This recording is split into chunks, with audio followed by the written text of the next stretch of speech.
knowledge that is amenable to colonization. Yesterday, colleagues were talking about how the journals are also participants or are instruments that are also used to ensure that there is authorization of particular ways of producing knowledge. And if you don't produce knowledge in that fashion, then you're likely not to succeed. But what we also say is that these are the challenges that when you take a huge task like the one we are taking, or when you climb a mountain, you need to know that you have to make these things visible so that you be then be able to solve them. Because without you making them visible, you will always find yourself failing because you will have unnecessary collisions. These are things that the pitfalls that we should be able to avoid. But in Buddhism, sought to make it much more easier to say, when we talk about the colonization of the mind, it says education plays a key role. And in his writing, he says that colonial education unfolds in terms of the colonization of the political process. And that translates to the dislocation of the colonized mind from the place he or she belongs to the foreign, even with what is still remaining in his or her own. And I think those of us in this country and in the continent will know very well that our education was always about dislocating us from that which is familiar. We did poems, we wrote poems, we imagined, but most of the imagination had nothing to do with our contextual reality. And that is what Gajeni talks about epistemic multiplication, that we may be geographically based in the southern tip, but our minds are made to operate and to imagine what's like to live elsewhere. So we need to be able to understand a number of terms.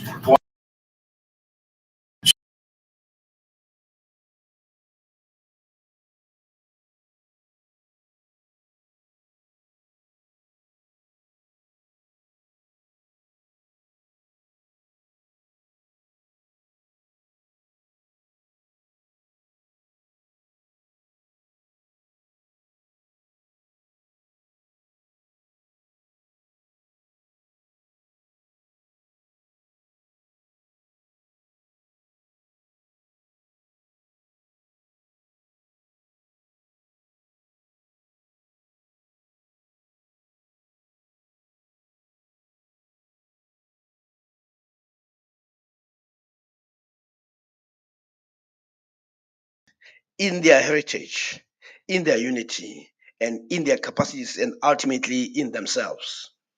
And when Googie says this, I gave an example of how it manifests itself all the time by the fact that we are not able to solve our own problems. So we always have to get the people elsewhere to come and assist us.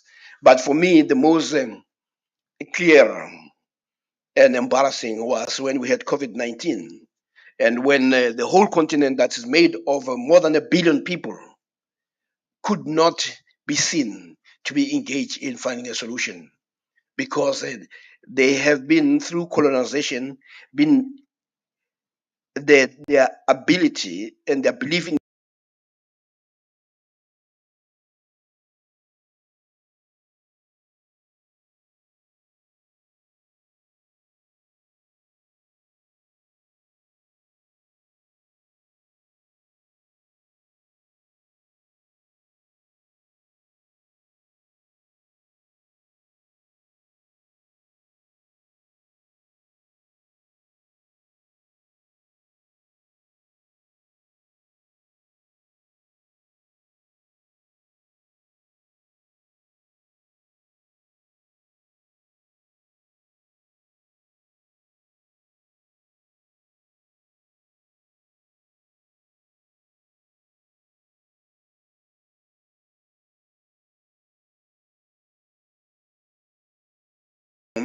makes them see their past as one wasteland of non-achievement, and makes them want to distance themselves from that wasteland. And you can forgive Africans for not being seen to be keen, because after centuries of being told that you are nobody, then you start believing that you're nobody. You get into a state of what Martin Luther King called the state of nobodiness. So what we are trying to do here is to make a clarion call that you are somebody. And if you are somebody, then you are going to act in the manner that you do matter. That has found expression in other ways, where, as a result of what happened to George Floyd, Black people all over the world began to say Black Lives Matter, because for some reason, an impression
no better than that statement by Chinua, where he says, "Until the lions have historians, tales of the hunt shall always glorify the hunter."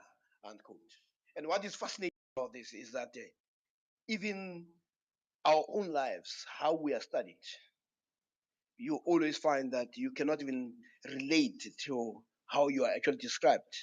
But that will happen for as long as you are not participating in knowledge formation, as long as you're not participating in idea formation, and as long as you do not create structures that would advance your interest.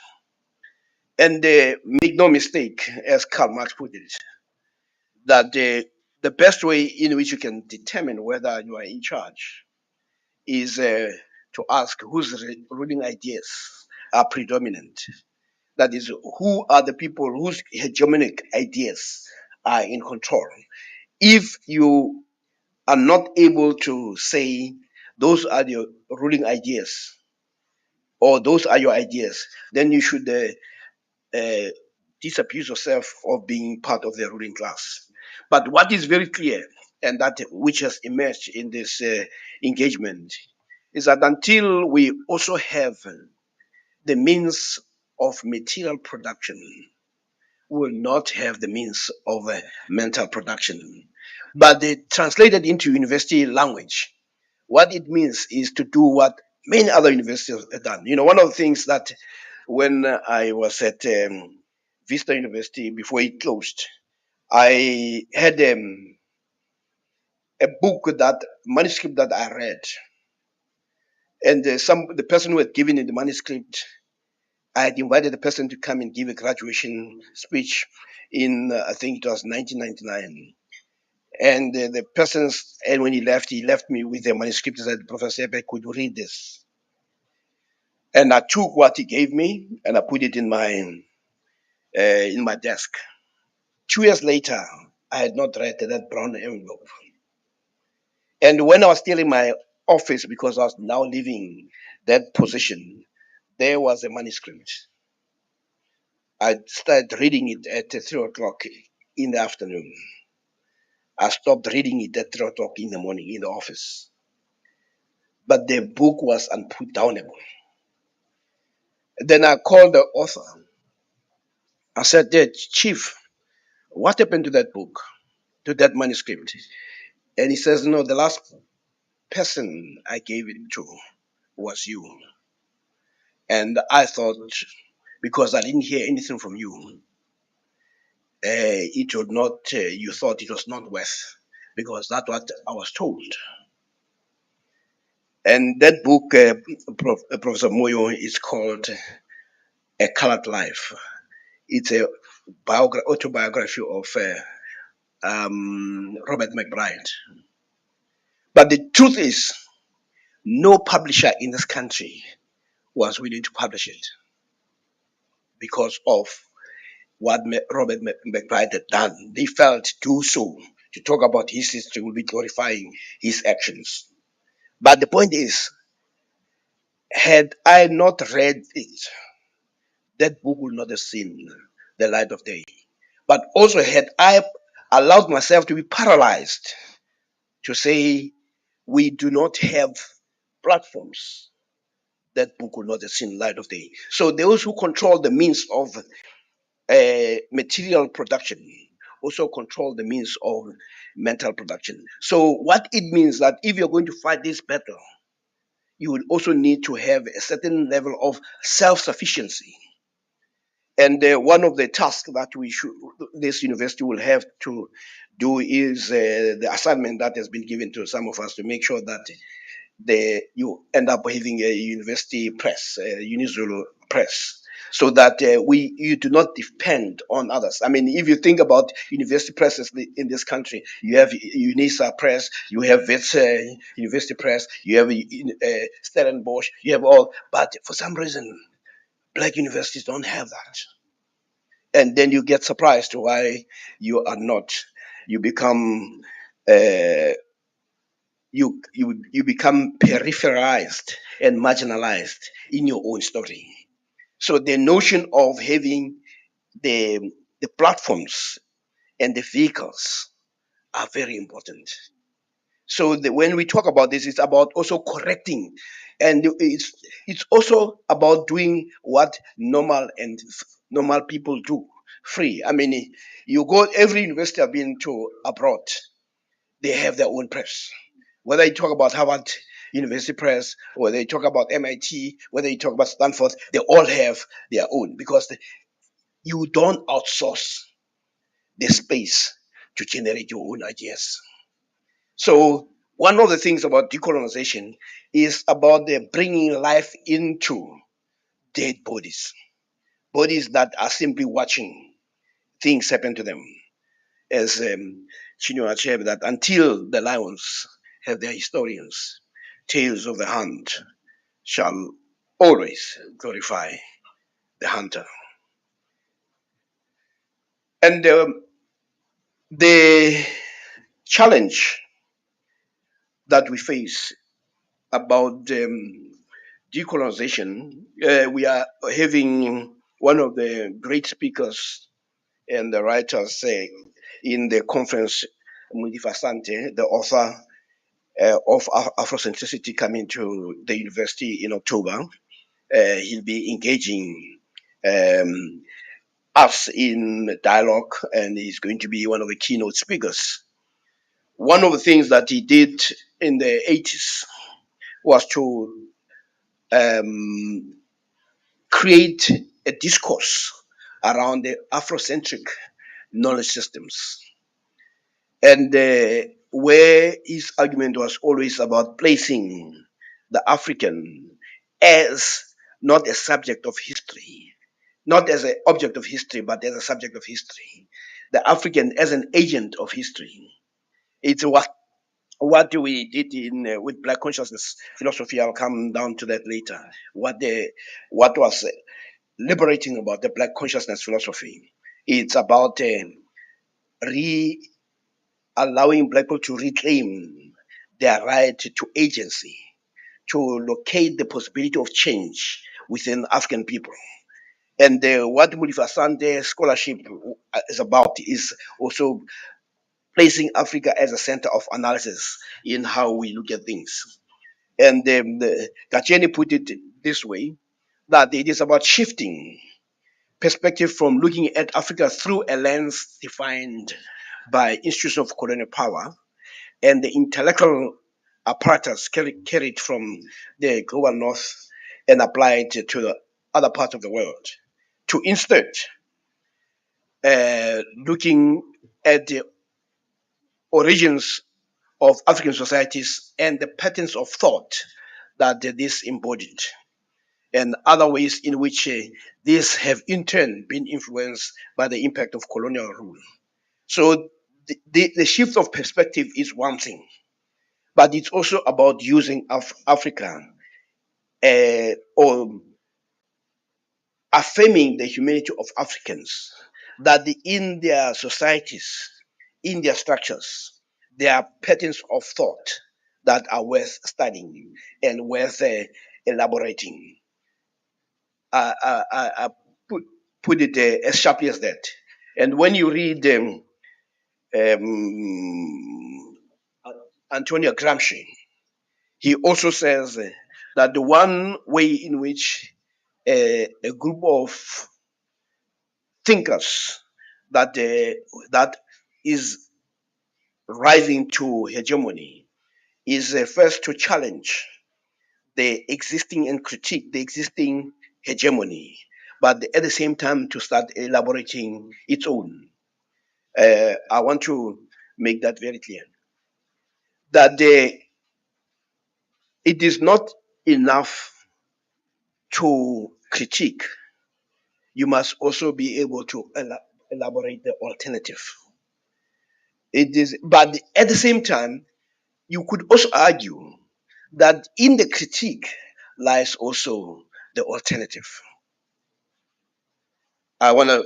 Yesterday, I was saying that to Professor Elubanai, that the answer is in the question. If you can ask it, within there you also have the seeds. And again, the most important thing, Professor Moyo, is also to underscore what Marshall Goldsmith said, which is where Professor Moyo, the junior, we had failed as Africans and in the political space, where people fail to reinvent themselves. Marshall Goldsmith, which is a book that is worth reading, he says, "What got you here won't take you there." That's the title of the book. But they translated simply says the seeds of your success may also be the seeds of your failure. In other words, you need to continuously reinvent yourself based on your challenges. I had a simple experiment with students when I was teaching physics. The students were also very responsible to say to sing praises to me and the unions. And when I became an administrator at university, they thought they were so pleased that a comrade, as they saw me, and I had to remind them I'm not a comrade, I'm an academic.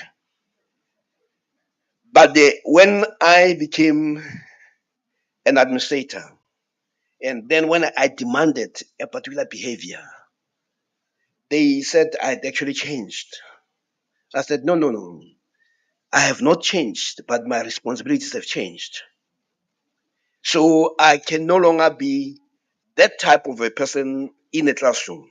I'll be that type of person who expects them that they'll come in class on time. I'll expect them that they'll pay their fees. I'll expect a number of things, but I had to reinvent myself because the responsibilities have changed. Let me give you a different example, two examples. When there's a guy, one of the most arrogant but very brilliant scholar. I don't know if any of you have heard of him, called Larry. Who was the vice chancellor of Harvard? Larry, the former vice chancellor of Harvard. I'll just remember his name now. When he is one of the brightest economists, and Harvard does not grow its timber. What they do, they invite people who have excelled to come in. If you get the Nobel Prize, they invite you to come and teach. But they don't invest in taking somebody from a PhD, then the person rises like until he becomes professor. They take professors outside, those who have done very well. They allow other people to invest in others, and then they poach them. You know, so Larry is one of those who is one of the few who started his junior degree at Harvard and ultimately rose to become a professor and became a professor at the age of 28 years of age. And those who know him, they say Larry would have been, among other things, had he remained at Harvard, he would probably have gotten a Nobel Prize. But Larry was invited to, and was the head of economic council of under Bill Clinton. And when Obama became a president, Obama invited him to continue to chair the economic council. And it didn't take long. Larry Summers, you can Google Larry Summers, very brilliant guy, arrogant and a misogynist, but brilliant. Larry Summers then decided to resign. And he says, no, he was looking for a president. And he didn't find in Obama a president. But what you are saying is that once Obama became a president is there to make decisions. But Obama, having had a background of teaching, explaining, used the occasion to make speeches. And they really had to remind Obama that, Chief, you've won, you are a president. There's no need for speeches here. We have to make decisions, hard decisions. But the point is that you are saying you need to transform and reinvent yourself from being that great speaker who's able to woo the masses. It was like, wow. I mean, and one of the guys who had followed many presidents said there are very few presidents. Is that every time Obama spoke, he always thought, "Oh, this is the best speech he has given." Then he goes to another speech. He says, "Oh, this is the best speech," and ultimately he says, "It's in the Time magazine that I realize that I'm not dealing with a candidate. I'm dealing with a movement." That's how powerful he was. But Larry said he failed to reinvent himself in office. He forgot that the office is not a space to continue making speeches where he was good. But he had to start getting into the hard business and the tough business of making decisions. And he said, no, that's how he resigned. And he went back to Harvard and assumed the position as a vice chancellor or principal. Then he said he made a number of racist statements against black people, black professors, one of them being Colin West. And Colin West then asked that Larry Summers should actually apologize publicly to him, and that if he doesn't apologize, then he's going to resign from Harvard. And he reminded Larry that you must also understand, Larry, that Cornel West does not need Harvard. Harvard needs Cornel West. And Larry Summers then apologized, and Cornel West resigned after the apology. I mean, you can read the story. And of course, Larry, the great economist, a very sharp guy, having insulted a black professor, then went to insult uh, women academics, and then he was forced to step down. He stepped down as a principal of Harvard. He went back to the Department of Economics. That's where he's teaching at the same university. But the point I'm making is what got you there won't take you there. So we need to continuously be in reinventing ourselves. So our people, what they've mastered was politics of struggle. But when we're talking about the new forms of struggle, they are not able because they mastered the politics of intrigue. They mastered the politics of opposition. So if you spend your time being always opposed, when you have to create, you find yourself unable to do so. So that is a. So we are also saying yes, in scholarship we have been trained to look at the world through a lens of Europe. Now, what this scholarship calls for is a new reinvention, the reinvention of where we begin to take heed of the what Marshall Goldsmith says that what got us here won't take us there. That is, that we need new schools of thought. We need new ideas. Professor Moyo did indicate that he found the elaboration of what this would mean in terms of curriculum quite interesting. The notion of the 10 Ds of decolonial term, that what will that translate to in terms of uh, decolonizing our curriculum? One, the first one is the decanonization, that is asking or responding to the question that was asked by mm, um, what's Gates' first name? Gates, Louis Gates, Louis Gates, Louis Gates of Harvard, who asked, "Whose canons are they anyway?" That who is your source of authority? So part of the issue is that who gets read, because the one who gets read becomes an authority. I mean, this is what I also say to the guys when we're in the township. They tell me about their exploits in in exile. And I tell them, Chief, until it is written, to me, it remains beer hall gossip. Until it is written. So it is about the authorization of your story. And when you are read, and then you become an author. And most of our stories are authored by other people. And they are authored in such a way that you even become surprised that that's what they say about you. When you, in fact, you have actually told them. But the point is that, Professor Moyo, if you had not written it, we're not going to quote you. We're going to quote Akume, who you told the story to. He becomes an authority on you. So the whole notion of also decolonization, it's also about decanonization. It's about who gets read. And the sad thing is that some of us are read more outside this country than we are read in this country, because our people never think of Africans as authorities, even about their own lives. And they will then find a way of saying maybe you're subjective because you're connected. But when they write about themselves, there's never any subjectivity.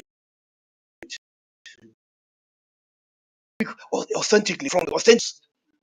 But when you talk from but you must also understand also the systems so used to marginalize and to minimize and undermine your own perspective.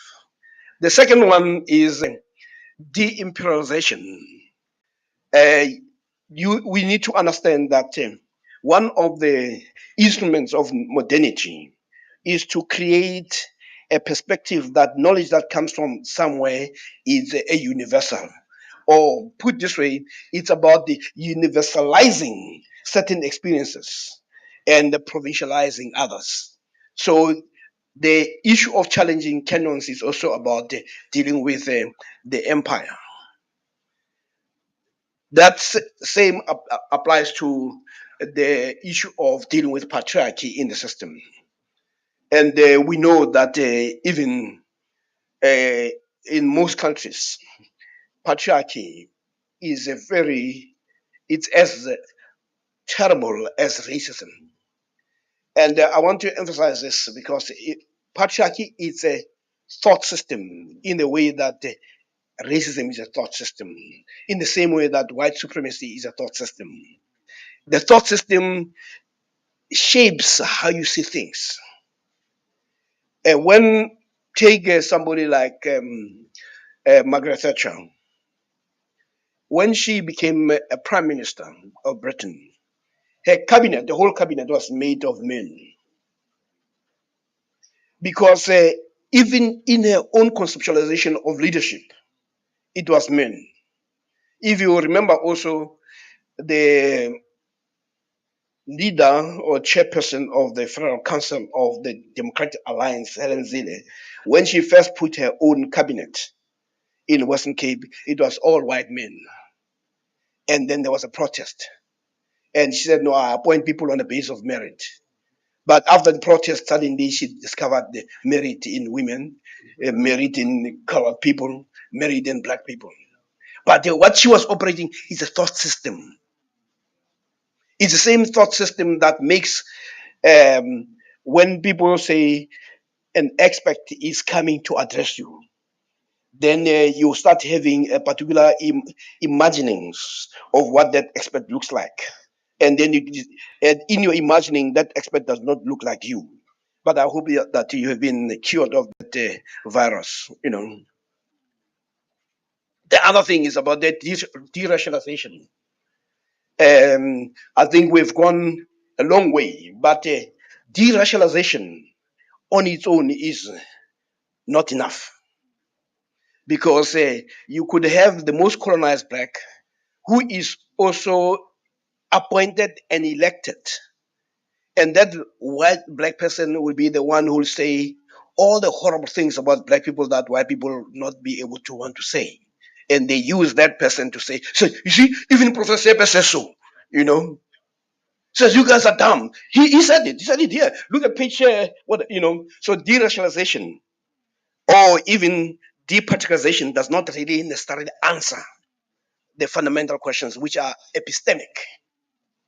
So it's very important that, but the part of decolonization is to deal with that decolonization, deimperialization, departization, and deracialization, and de-discipline. I mean, this is first submission, which the dean was able to say that at least in the sciences, um, there's been almost a shift towards seeing the disciplines for what they are, as simply convenient forms and models and entities to study phenomenon, but to understand that phenomenon is much more complex, that sometimes it defies the disciplines, the narrow confines of this discipline, that sometimes you need to go through what you call cross and anti and trans, and non-disciplinary. Yes, yes, yeah. See, now we are now learning new languages here, yeah, new concept, from the multi to the trans to the non to the But that's what it is. That it is really about creating a sense of doubt that makes certain that creates possibilities for thinking differently. You got the critique, doubt are really the substance of what the scholastic enterprise is all about. To say anything that we have can always be refined. I mean, the whole. Then I'll deal with the this. You can read the issue of hierarchies of knowledge and all that, but I'm fascinated by the one of the decorporatization and the what we have experienced. There's been a global pattern of the corporatization of the university, and it expresses itself. I call it the triple M's. It, it expresses itself by making sure that you turn education into a commodity, and then there's a marketization of knowledge and of universities, where the focus is which courses are marketable, which courses where the idea is no longer about ideas, it is more about employment. I mean, in some universities in Europe, especially in the UK, they even drop subjects like physics and philosophy because they couldn't see. They rather promote things like engineering. But it was the vulgar expression of marketization.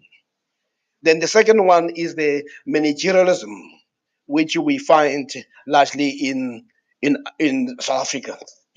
Where people, for you to earn a better salary, you must move into management. If you're not in management, whereas in other places, it is your earnings are linked to the contribution that you're making and the number of years of making that contribution, etc. But here, for you to move from sorry, actually, a professor earns a little until the professor becomes, I don't know, uh, dean. Does a dean earn well? Okay. No, but the point I'm making is that there's been managerial where there's more reward to people in management than there is, So that's the where the university, the departments are reduced to cost centers. You know, if you come up with a good idea, it is always about what it will cost. It's not whether the idea is revolutionary.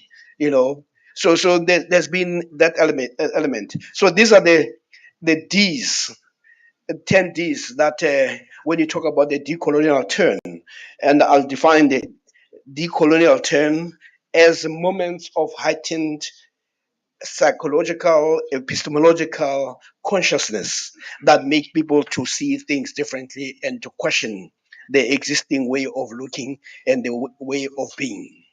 I'll repeat, decolonial turn, which are those moments of rupture where there's heightened activity and challenge of the hegemony, a hegemonic way of being, of seeing, that come from time to time.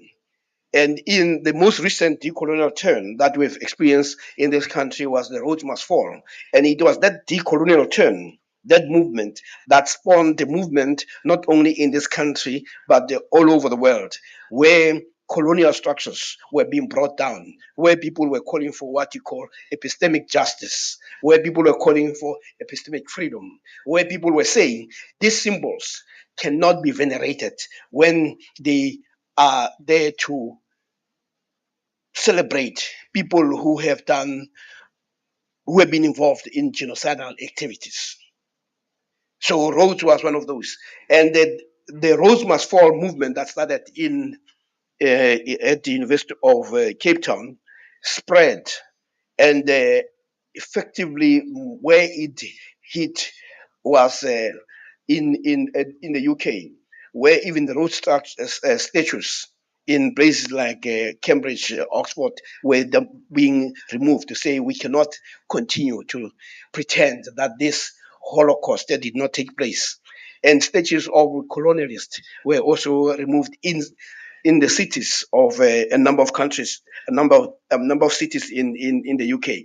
So that is what you call a decolonial turn, where people, and for some reason, it has been largely the young people who have been at the forefront, which actually questions or makes a case for the extent to which coloniality is far reaching and has become insidious, that its victims no longer see it. It was not the black vice chancellors at UCT who quarreled with the statue of Rhodes. And I suspect that some of them may have enjoyed taking pictures with that statue, but that don't quote me on that. It's a suspicion.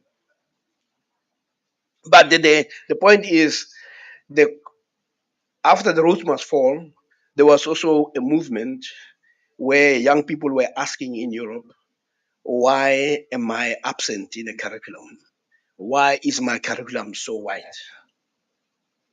So when we talk about this, we're not talking about a phenomenon that is parochial.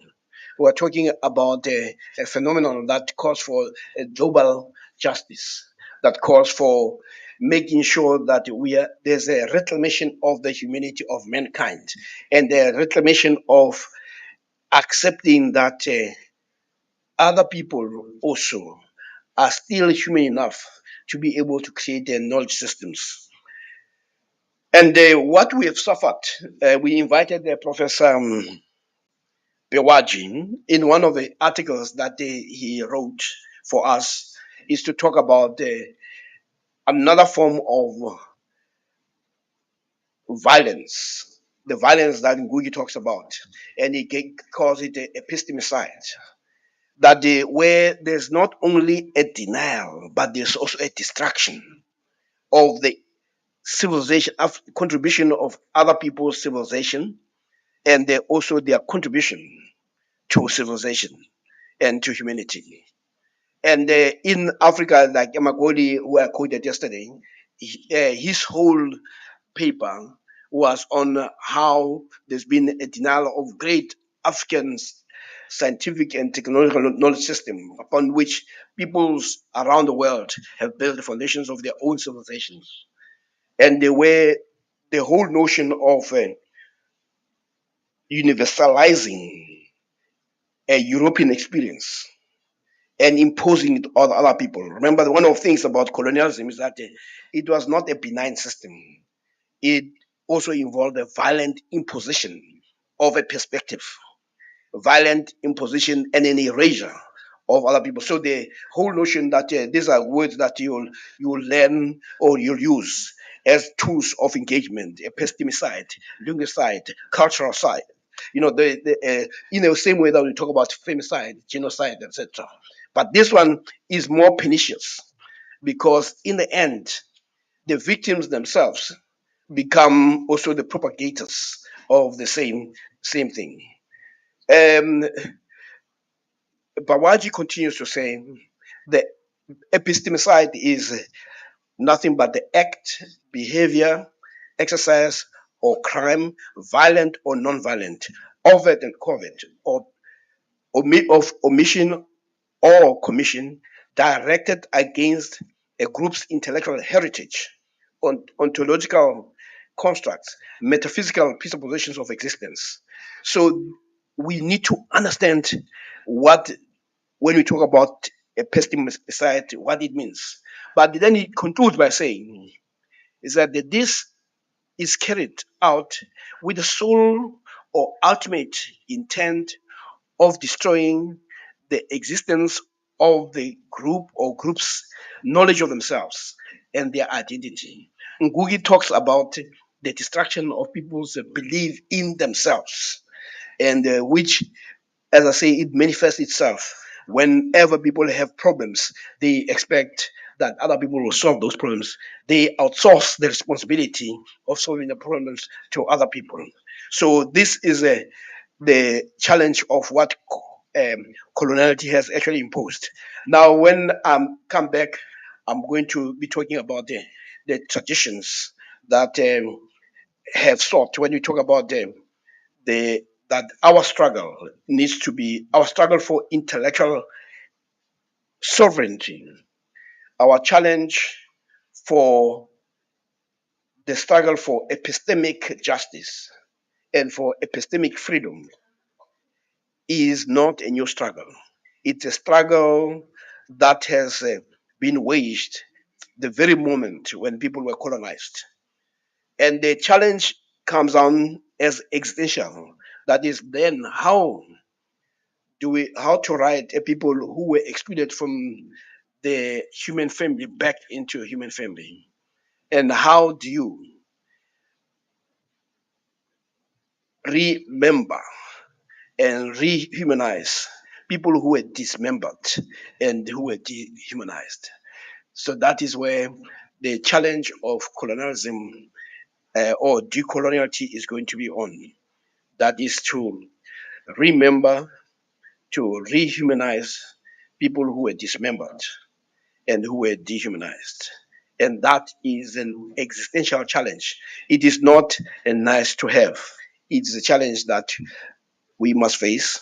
It is painful, and its consequences has led people to not believe in themselves. It has led young people, children, to ask the question, Daddy, when will I become white?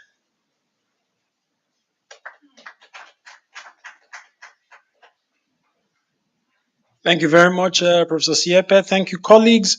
We shall now break for tea, for a stretch, for the bathroom, and hopefully not for a smoke.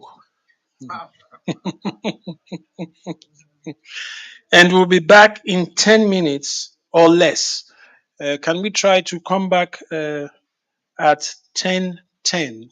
Uh, as we are in the room, I indulge us, I crave your indulgence. Maybe just move your tea and the refreshments to your desk so that we can proceed. We'll take then the concluding part. We'll give Professor Siepe another, Prof, 10, 15 minutes to conclude. 15. Give Prof 15 to 20 minutes to conclude. And then we'll move immediately to the interactive sessions, which will then um, take us until lunch. Or we may decide, should we can we do this rather? Can we, after Prof. Siepe's concluding section, can we then go for the parallel sessions directly after that, so that we have a single plenary section after, rather than have multiple plenary sessions where we tend to take much longer than maybe the colleagues actually like. So let's be back in 4 minutes. Let's grab our tea. Just grab it and come here, please, so that we take his concluding section. Or should we make it longer? Should we come back at 10:15? It's yeah. It's better if we are efficient. If our mind, so 10:15. Let's be back at 10:15. Thank you.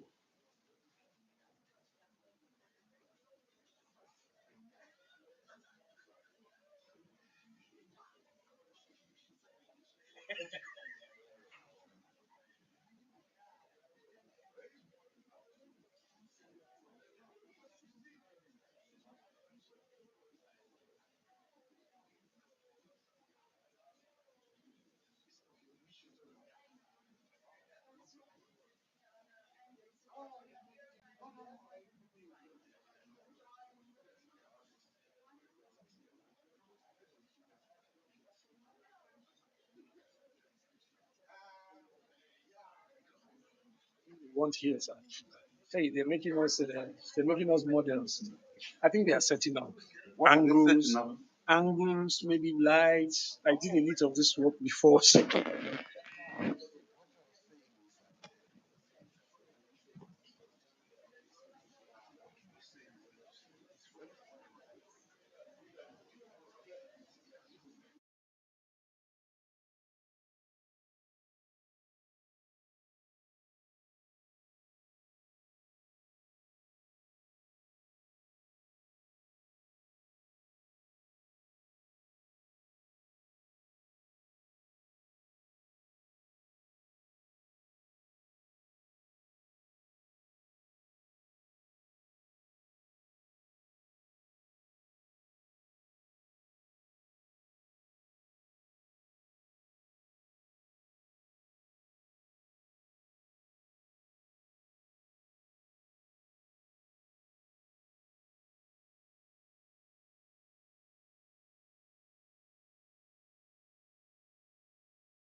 Thanks once again for the attention.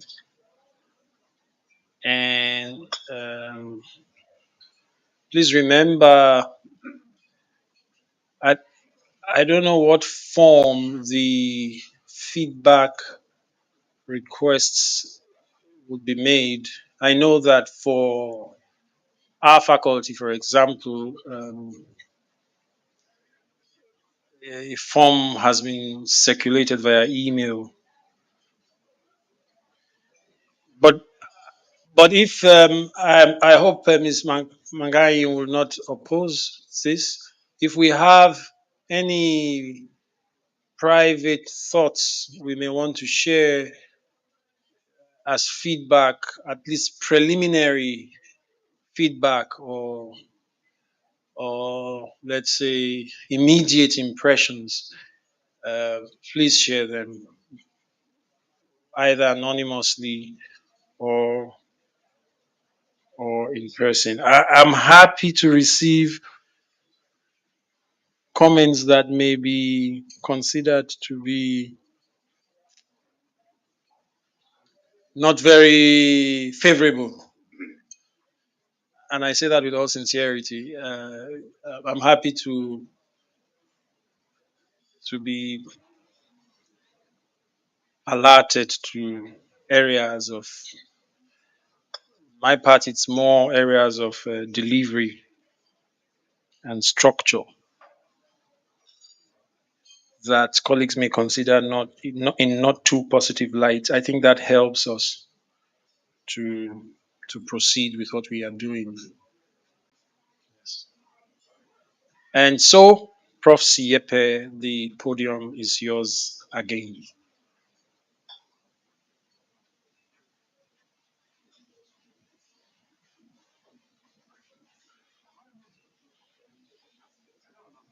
I think you should tell the colleagues outside that they should.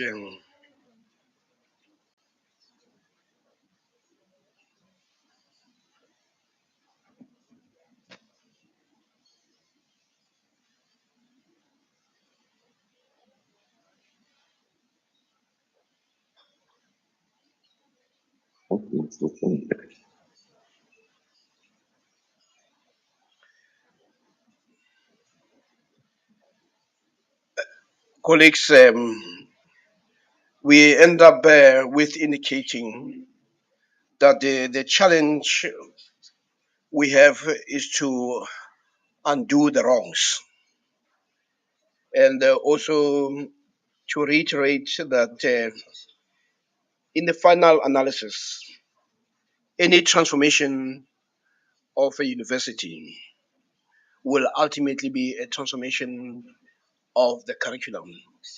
If we do not change the curriculum, then you have not gone to the core of the challenge of transformation. And there's been moments in this country where transformation was simply reduced to simply making sure that there are more black people or women in structures. But that does not lead to the notion of the reversal of a epistemic injustice. So I'll repeat that to go into transformation of higher education and transformation of a curriculum, there are three things that needs to be done. And I'll repeat them because this will be an ongoing assignment. One, that when you are confronted with information and the readings, the first is to expose and unmask the Eurocentric bias in the curriculum. It is not an anti-European posture. It's simply to democratize the space of knowledge formation. Is to make sure that all knowledges and the pyramids of knowledge are part of intellectual engagement. The second responsibility that you face is to engage in the reversal of the erasure of knowledge systems that were deliberately airbrushed out of history, and also to reverse the silencing in our country, in our continent, of African voices. Third is to undo the distortions of the current reality. So it is about unmasking, exposing Eurocentric bias. It's about the reversal of the decimation of African knowledge systems and the silencing of African voices. It is also about undoing the distortions that you find in most of what constitute knowledge. And this in itself, as I said, it's about respect for other people's humanity. Colonialism involved dehumanization, and dehumanization expressed itself in a violent manner. And it was also meant to make sure that the people who are demonized end up having no faith in themselves, in their languages, in their capacities, and in their beliefs. So that is and remains an existential problem. And we are fortunate in our country that we had the young people, students, who were able to bring this to the fore in the most sharpest manner when they came with what people call the fallist movement, the roads must fall, and which was also followed by the feet must fall. And fortunately, they did not say the professors must fall. So we're still standing. And I also said what we're engaged in is also we are part of a long tradition of people who have fought against injustice. Remember when Mandela said, when he was a young person and he listened to stories about the anti colonial heroes, and he says, I wish I could be part of that. He was simply historicizing, he was locating himself in history, that I'm not acting like a delocalized electron. I'm I belong to a people. I've got a tradition. I've got a history.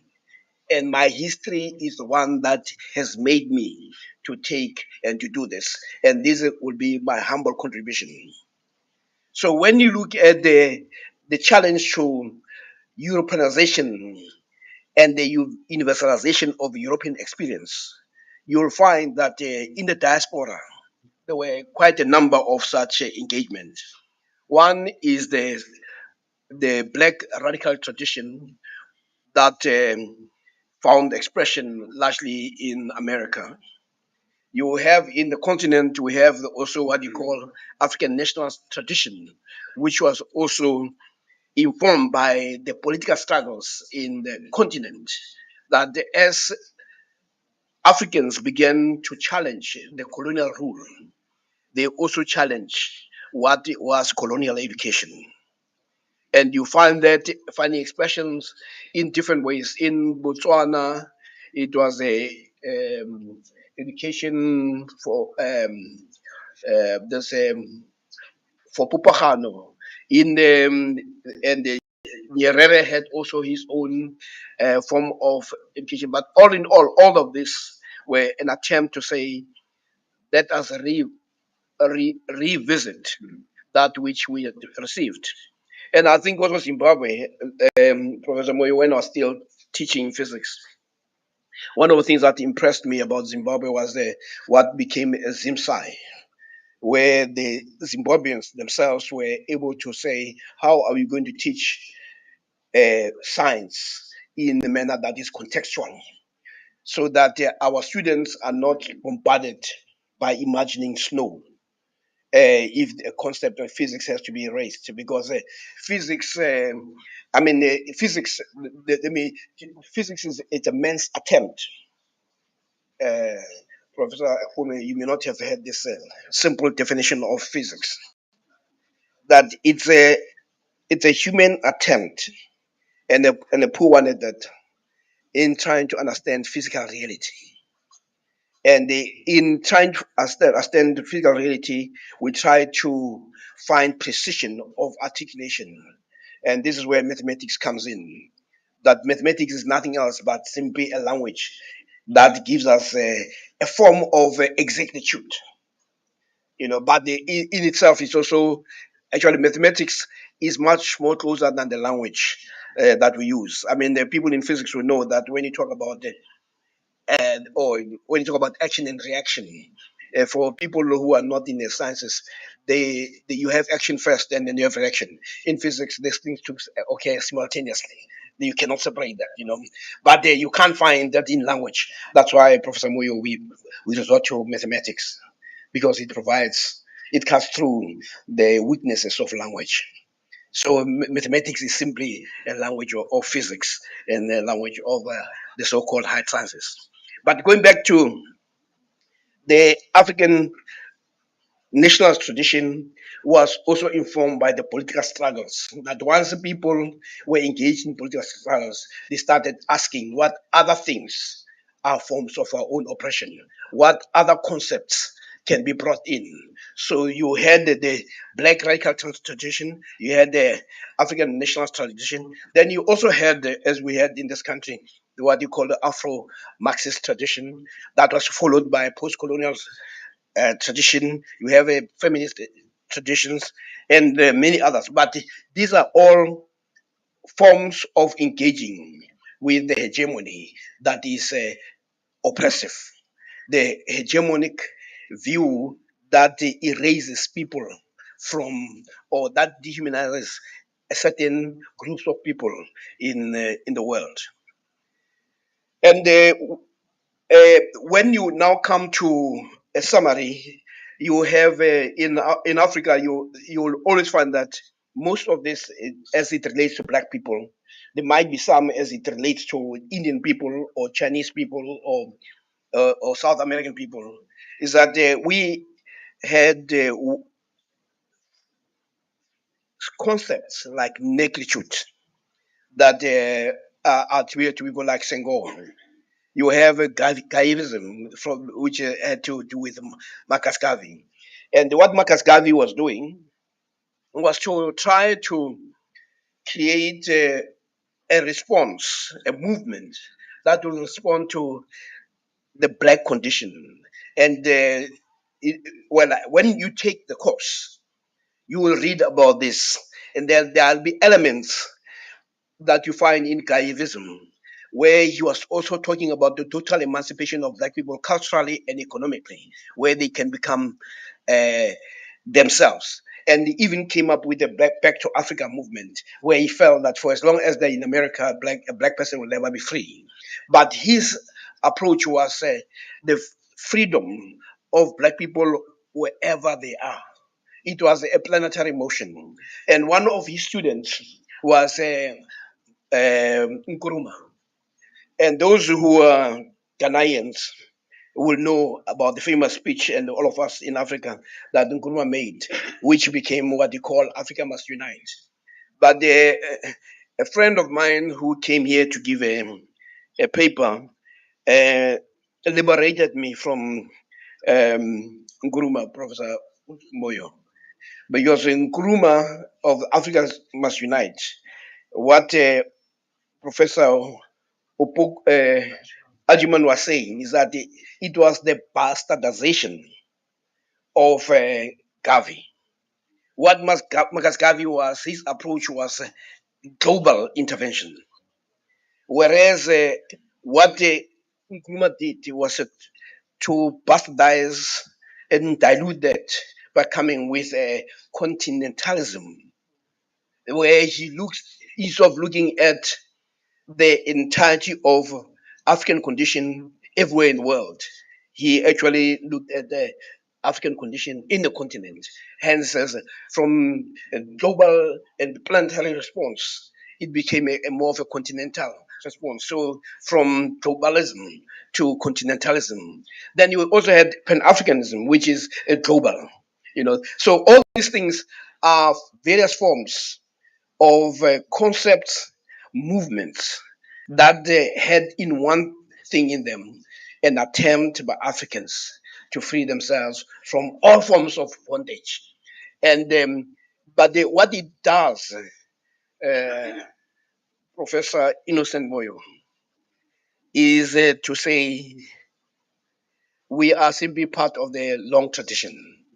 And what it also requires of us is to build on these traditions to find what are the specific questions that each one sought to address and to ask how did they go about addressing that.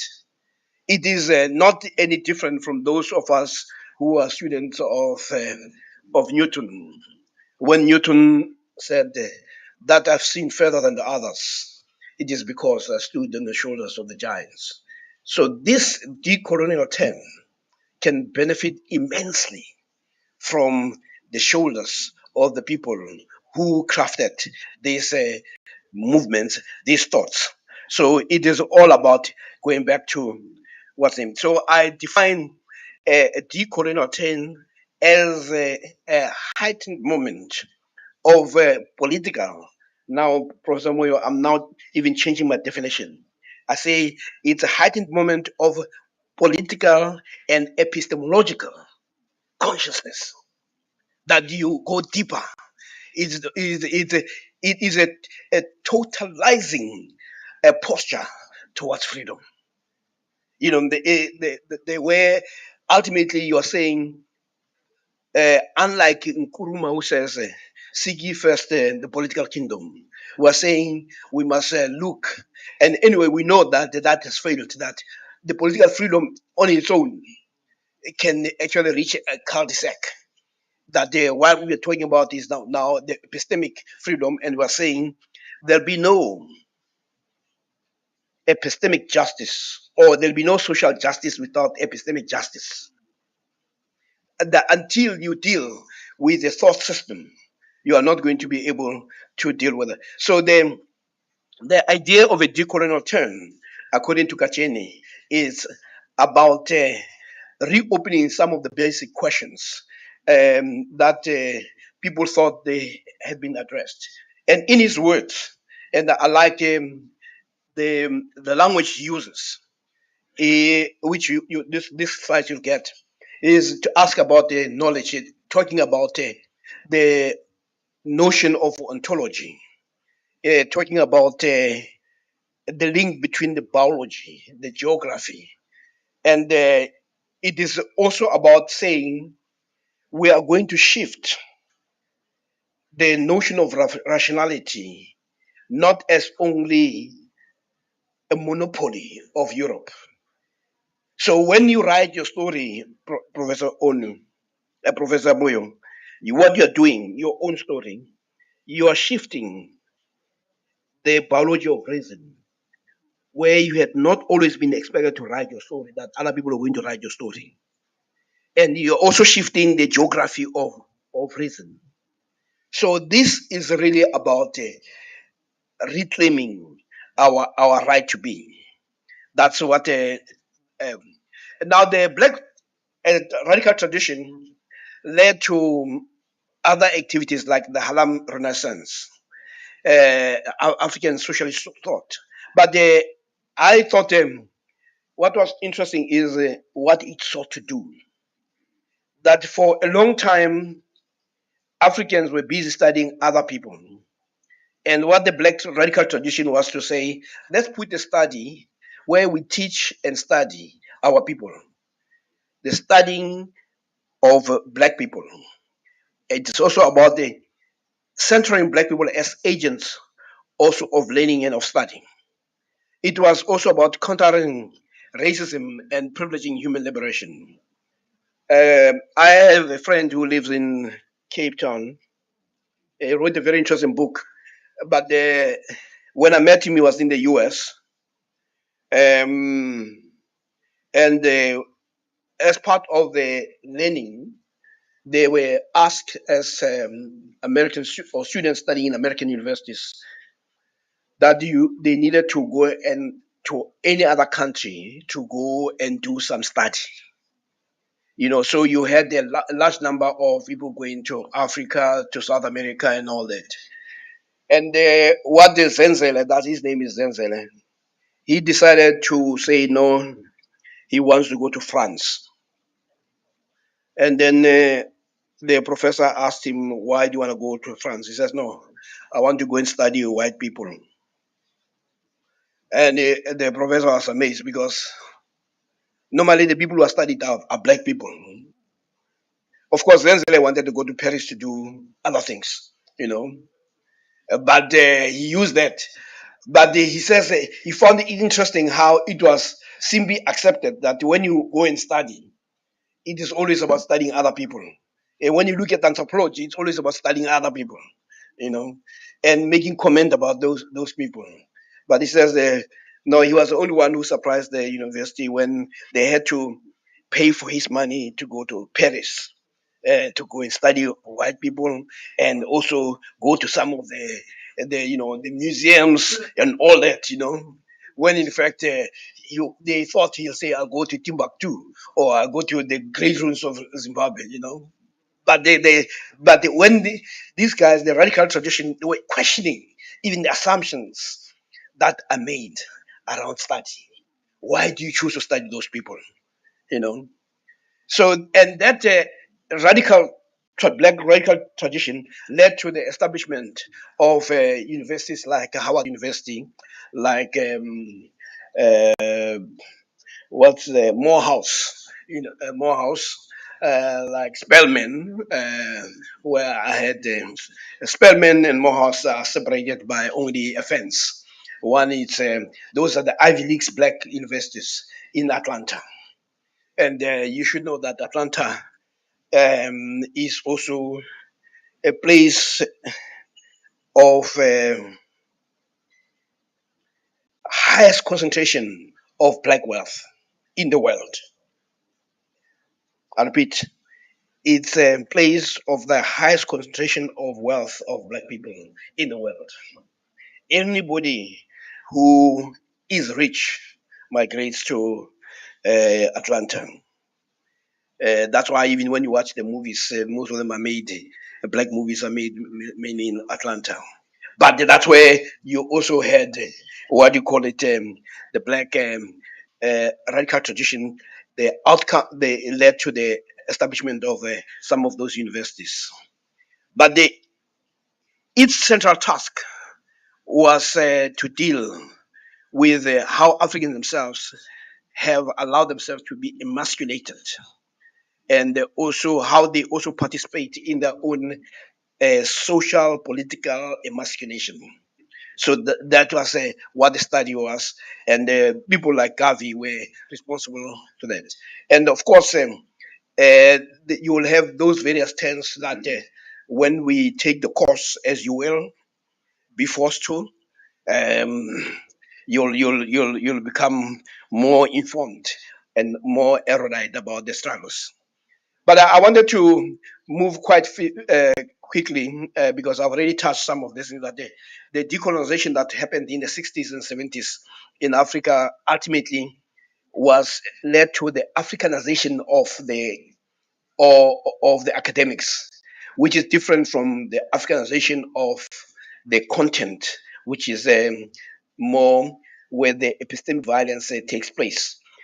The the history of decolonization in the continent will provide that in terms of what has happened within the university, within the universities in Africa. But I would like to mention a few of the schools that are of significance. One of the things that happened, the Ibadan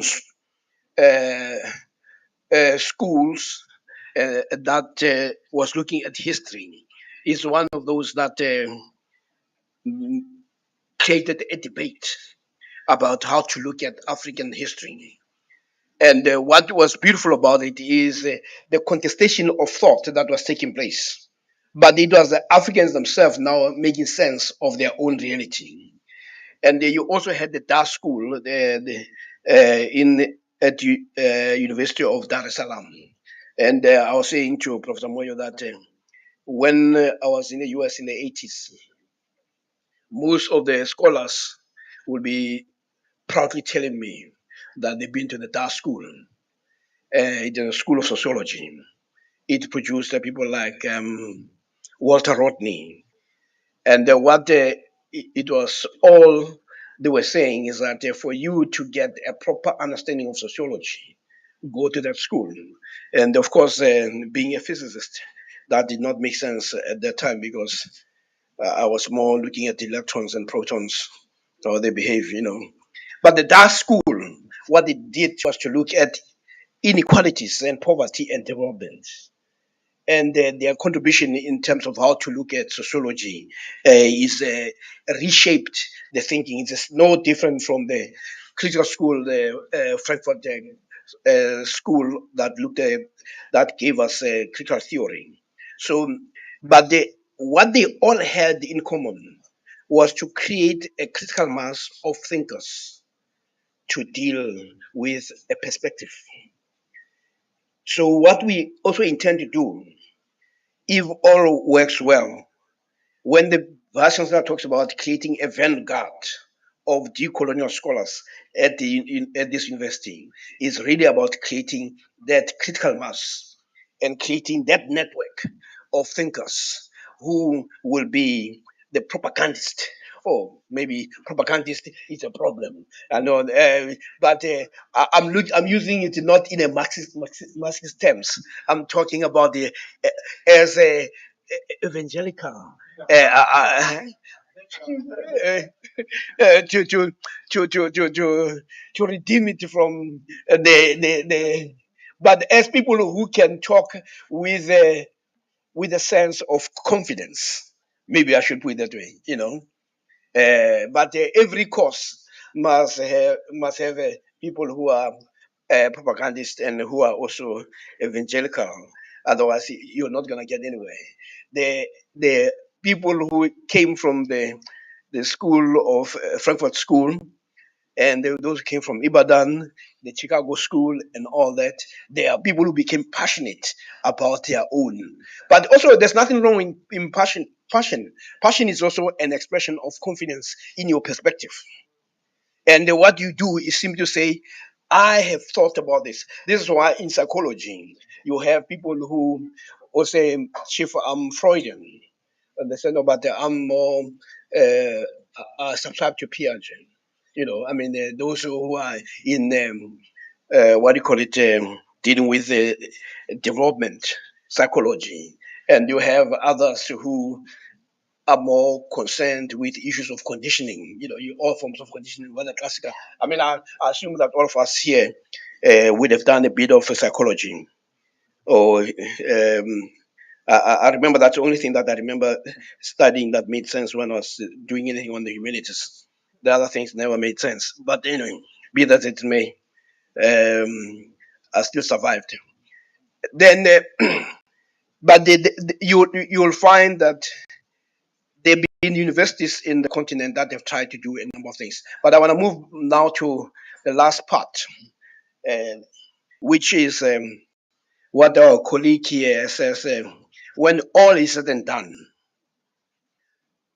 you must, Americans say, you must break it down. I would suggest that you look at an article called The Silence Dialogue by Lisa Delpint. She was teaching at Harvard many years ago. She looks at power and pedagogy in educating other people's children. It's a very important book. Then there's this one by a friend of mine, um, Donaldo Macedo, who I spent time engaging in 1993. He was teaching at the University of Massachusetts Boston campus, Donaldo Macedo, wrote a chapter called Literacy for Stupidification. Um, what Lisa Delpit talks about is to try to resolve the issue of what the responsibility of teaching other people's children, and also the power dynamics that are there in such a situation. I mean, there's also another book called The White Teacher. I think if you look at that book, I think it's written. It talks about a British teacher who happens to be white and reflecting on teaching black kids. I think it's a very good book to read. But all these books they bring the issue of power, the power dynamics that happen in the classroom, and the issue is how do we begin to mitigate against those powers, so as to enable the learners to be able to express themselves freely. And of course, there are other books that I'll be putting as part of the reading course. But the Donaldo Macedo's article that he wrote in 1993, Literacy for Stupidification, what Macedo was trying to do is to try to understand a phenomenon that made people that he felt that white Americans don't seem to get. If many of you remember, and if you can Google and see the video on Rodney King when he was beaten 63 times with the baton and he was lying, and this police continued beating him. And when the matter went to trial, the most fascinating thing is the video was shown over and over again by the defense. And the people in the world could not understand why the defense will show these able-bodied white men who were policemen beating up this guy like that. And they were showing it, and they were beating him, and they were putting it in slow motion, and they continued beating him. And when the jury, which was mainly white, when they came up with the verdict, they said the police were not guilty, and it shocked the whole world, but not white Americans.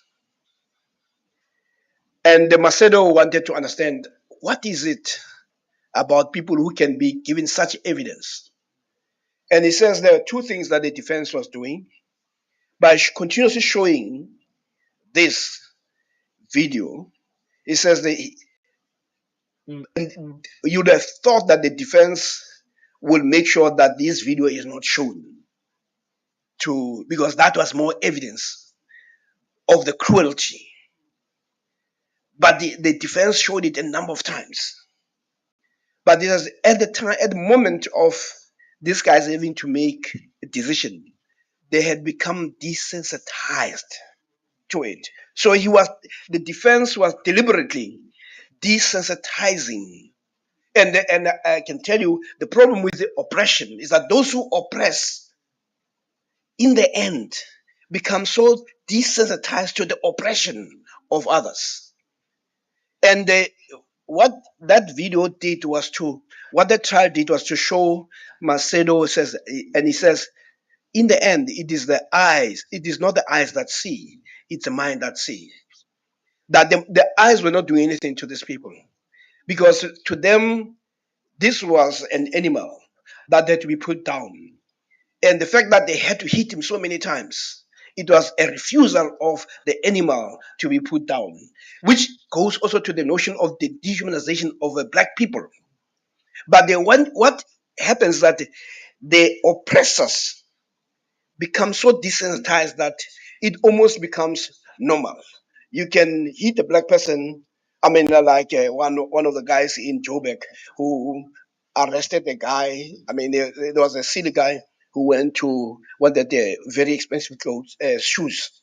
Then he gets into the shop and he tells this guy to say, no, I don't want this size. He checks and about that. No, I think I want a different color. Then he goes up and tries to get the color, and this guy then ran away with it out with this. And the guy came out rushing for the thief. Then when he couldn't get the thief, he just arrested the next guy, you know. And when he was asked, he said, no, he's also a potential thief, you know. But the point that he had to arrest somebody. You know, I mean, as we know that in the state there have been so many black people who have been executed for crimes they have not committed because of that. But Macedo was looking at how can these people do this. But then what Macedo decided to do as a professor, decided to go across a number of campuses in the country, in the US. And that's what the article is about. And as he lectures, he plays a clip, a simple clip of about 1 minute. In that clip, the clip shows an altercation between a black person and a white person in the store. And then he continued with his lecture. Then he asked the students, by the way, in that clip, who's the person who caused the conflict? All white students said it was a black man. And the black students saw that it was a white man. Then he plays it back. And they were shocked. And he says, you see, because it is more in the minds than in the eyes. But you should actually get the literacy for communication. I'll make that chapter available because he, not because he was a colleague of mine, but he shows a very interesting element that the mind sees and the eyes do not see. Or put it differently, Professor Innocent Moyo. When I worked for one very expensive private college, the lady who was my manager, or the manager of the college, came to ask me a simple question. And she says, how's your flower doing? I said, my flower. He says, no. I said, yeah, the flower in your office. I said, in my office, there's a flower. And they said, no, it's a pot plant. So I said, what do you mean a pot plant in my office? Then she could not understand what I did not understand. So we go to my office because I've never seen that pot plant. And I'd been in that office for 2 weeks. And there was a pot plant. The size was this big, but I had not seen it. And it was dying because she was asking whether I'm watering it. But the long and short of it is that because I'm not into plants and all that, then I said to her, but if you had put the book underneath, I would have seen the book. Because my eyes could not see that. And actually, that's when I became surprised at how blind I am to things. But also, the other truth is, growing up in Soweto, where, Soweto is a dumping ground.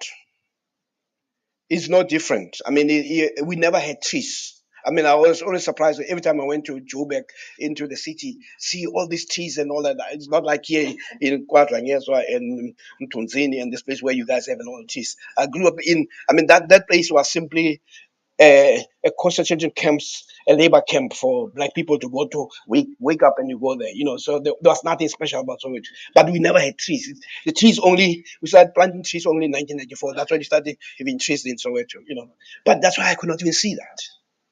But the point, I'm simply pointing out how the mind can be socialized into seeing certain things, into hearing certain things, and not.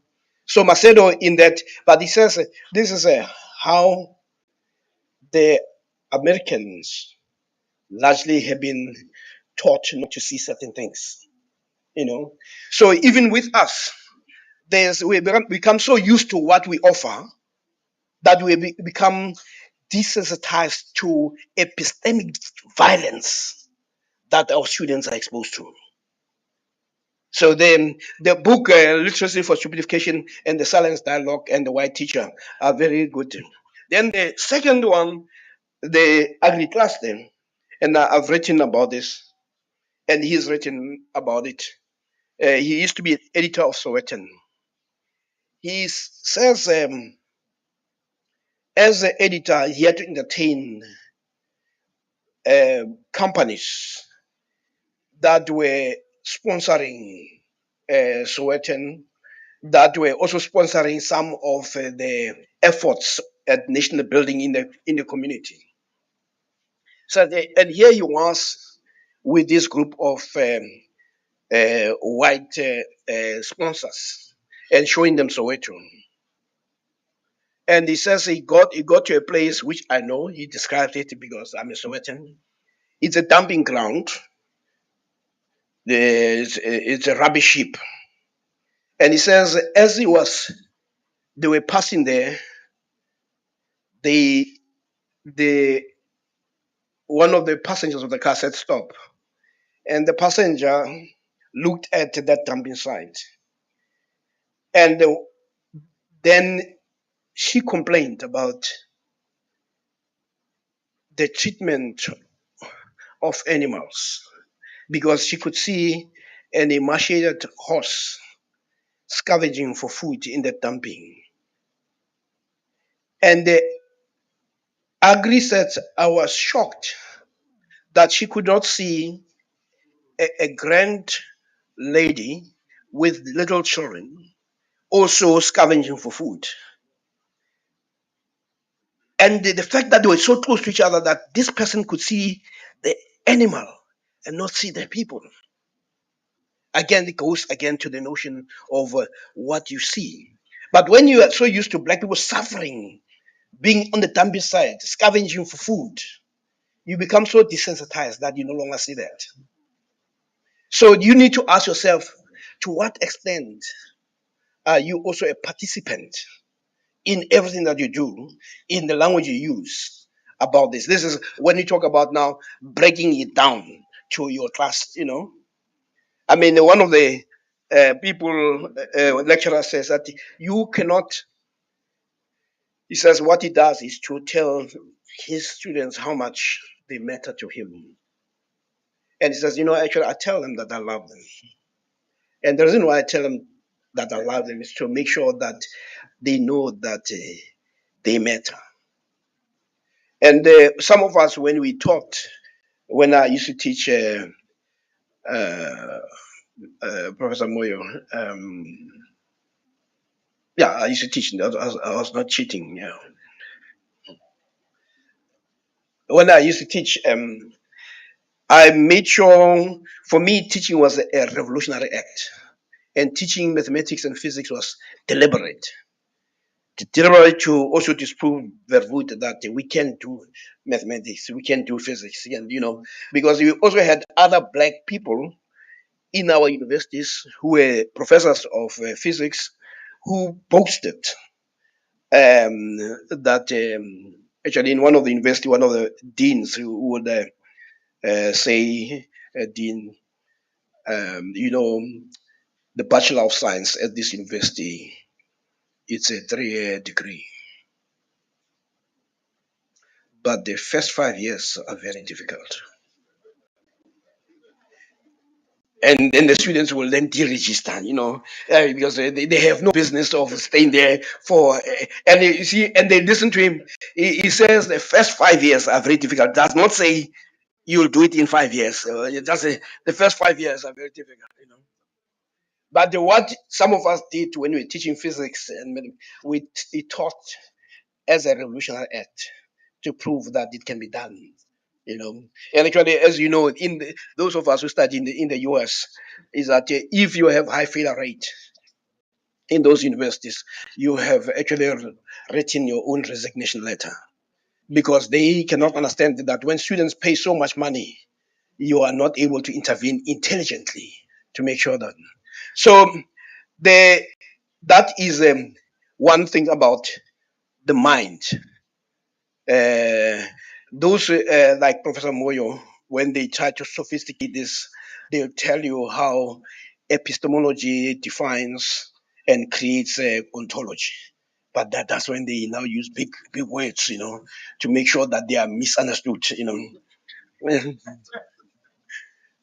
and let me talk about the last one. It's the whole notion of access to justice. That we have been so colonized in this country and in the continent to an extent where you can go to our courts and you find that the magistrate is Zulu speaking, the accused is Zulu speaking, the interpreter is Zulu speaking, the prosecutor is Zulu speaking, but they think that justice must be transacted in English or Afrikaans. I mean, that's how, and this is done by people who are supposed to be educated. And then the interpreter, whose association with English is also minimal, goes on to misinterpret what the person is saying.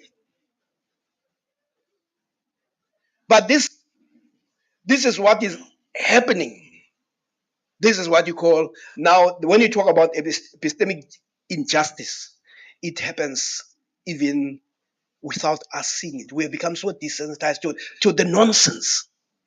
I mean, Professor Innocent Boy, I'm using you because you are innocent and I'm not. Uh, I appeared in court in a place called Naboomspruit, which is the main Afrikaans, and I was going to contest a traffic fine.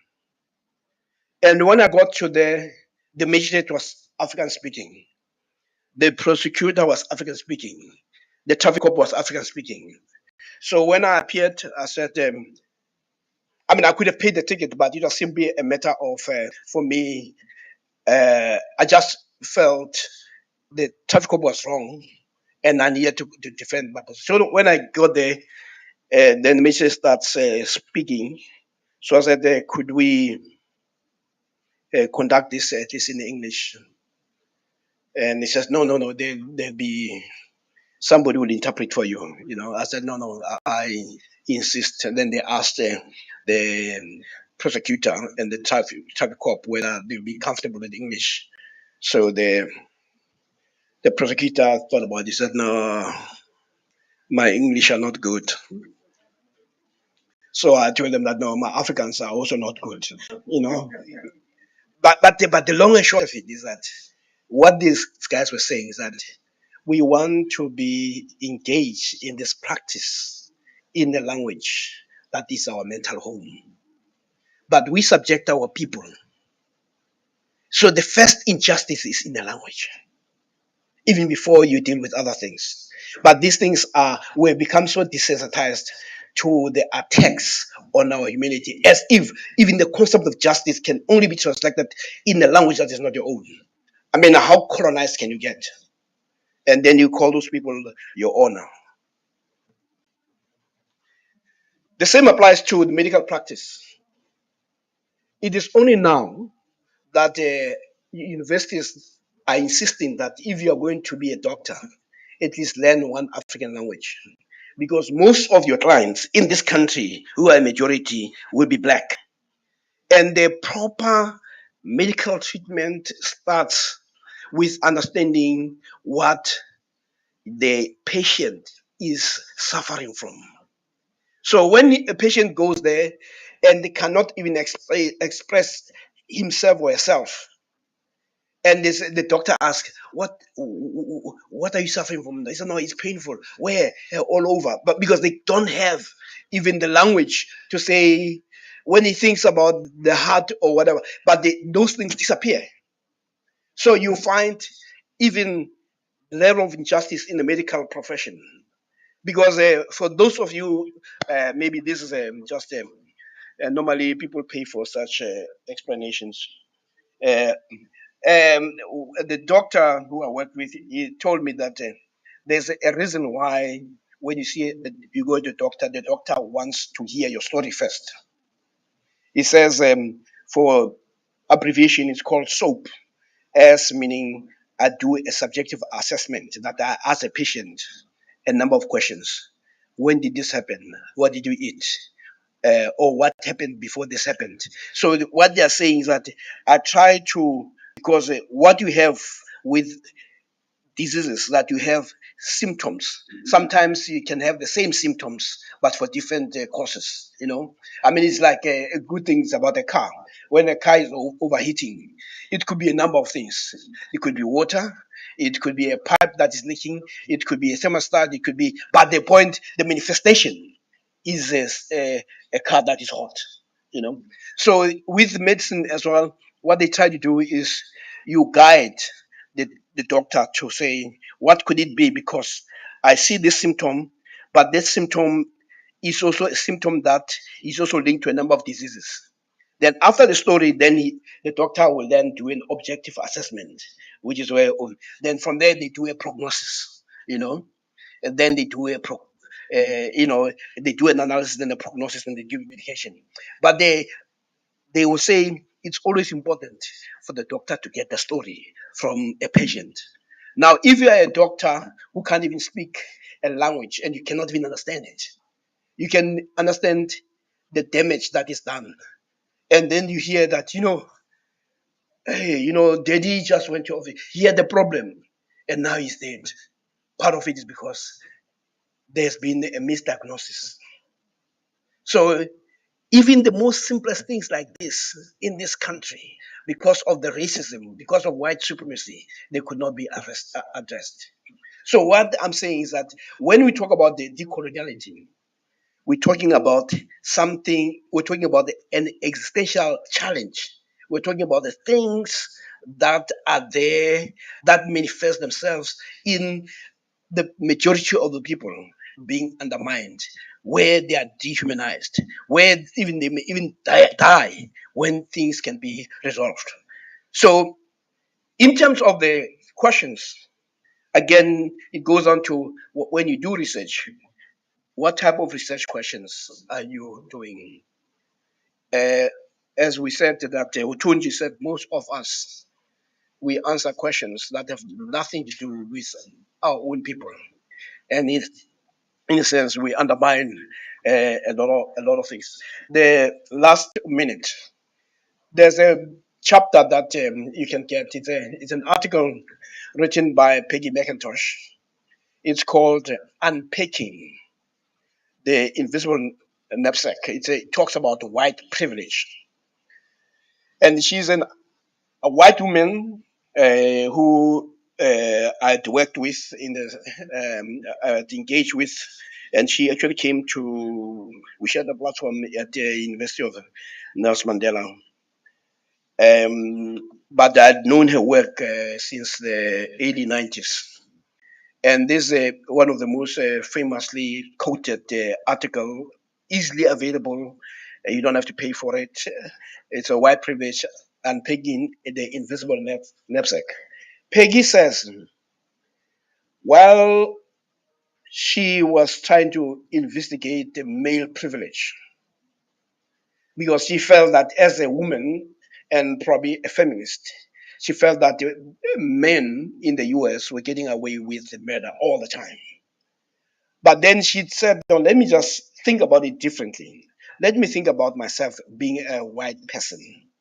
Do I enjoy certain privileges that are unearned? That they just happen because I happen to be white. And she lists about 32 of them. She says, in the US, if I go anywhere, I can be pretty sure that my neighbors will be pleasant to me. But if you're a black person, you go anywhere, you can't guarantee that your neighbors will be pleasant to you. You go there, Professor Akume, you sleep the first night with one eye open. You know, that's what it means, And she says, I, as a white person, I don't have to do that. She says, I can go shopping alone most of the time, well assured that I will not be followed. or be harassed.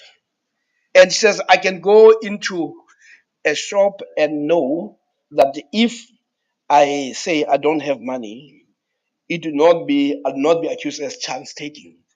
You know, so that when I'm told about the national heritage, I'm showing the people of my color that they made it what it is. I can be sure that my children will be given curriculum materials that testify to the existence of their race. If I want to, I can be pretty sure of finding a publisher for this piece of white privilege, which of course you got there. As you put the, she said, I'm sure that everything all right, but they said my whiteness simply gives me that.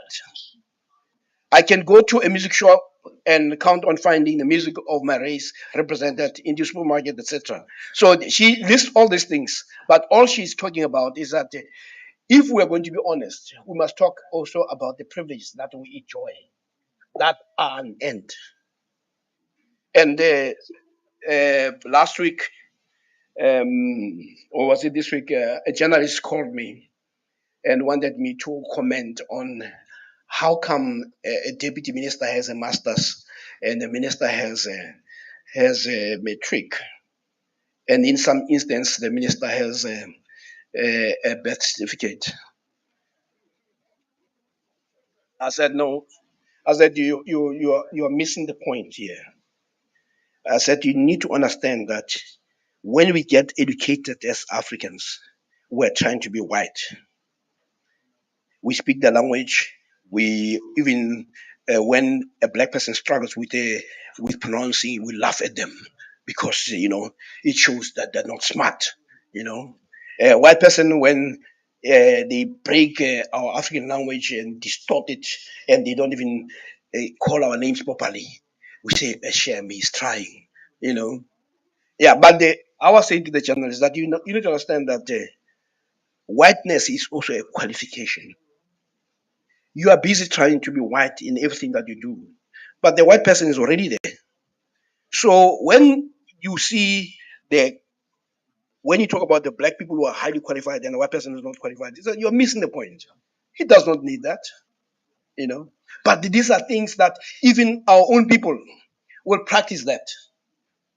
I said that's not only true in the public space because people think it happens. I said it happens everywhere. When I mean, even our own black people, when I'm sometimes on the radio and I say something that the black people don't like, I'll get a series of vulgar words, some of them involving the description of the anatomy of my mother. That's how black people will do it, to show the disgust. But then the white folks will say, no, with due respect, Professor, I disagree with you. And you take, but what you have is that black people, even when you are educated, it means nothing. They're so used to being nothing that they cannot allow anybody to be something. So part of the decolonization project, Professor Apume, is to address our nobodiness.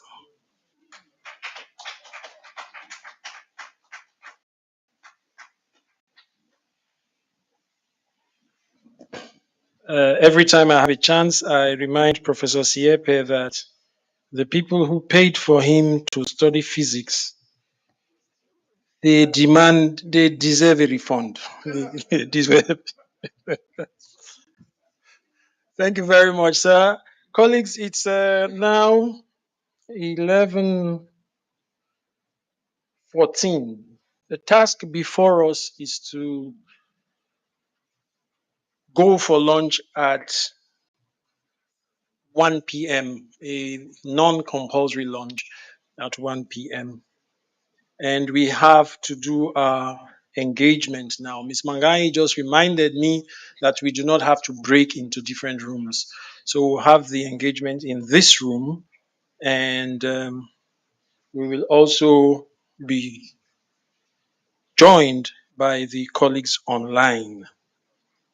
We will start that. We are now collapsing the roundtable reflections, the question and answer, the group discussion, and the feedback and summaries. It's we have under 2 hours to do that. I'm proposing that we take a break at some point when we display some exhaustion. Then we'll call for a short break, uh, and then we can do it in 2 parts of one session. I will ask my colleagues to assist me with chairs, with seats in front, as we normally do. Is that Pamela? Can you help me? Just bring these seats uh, in front. Thank you very much. So we are going to invite Professor George Moyo, Professor Innocent Moyo, Dr. Ebu Blangamandla, Professor Siepe. Yes, yeah, let's also just have you on the panel. And Nombelo, do you want to keep the tripod there? Because this will be your focus. Okay. Because maybe we want to, yeah, okay. Mr. Twala is here. In August of 2017, it emerged that a guy called, forgotten his first name, but his surname was Abbott, a police officer somewhere in the United States who was described by his boss as honorable. It emerged that a year previously, which is in July 2016, he had stopped someone in traffic and required the lady to reach for her phone. And the lady said, I can't do that. I'm scared. I've heard so many stories of people reaching for their phones and they were shot. And this is okay. We need Professor Buthelezi online to please switch off the camera for bandwidth issues. Professor Buthelezi online, can you hear? We need the colleagues online to please switch off their cameras. And this was the response of the police officer.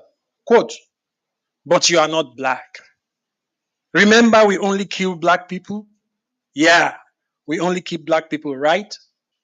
This happened, you can Google it. This happened in the US in 2016, 2017.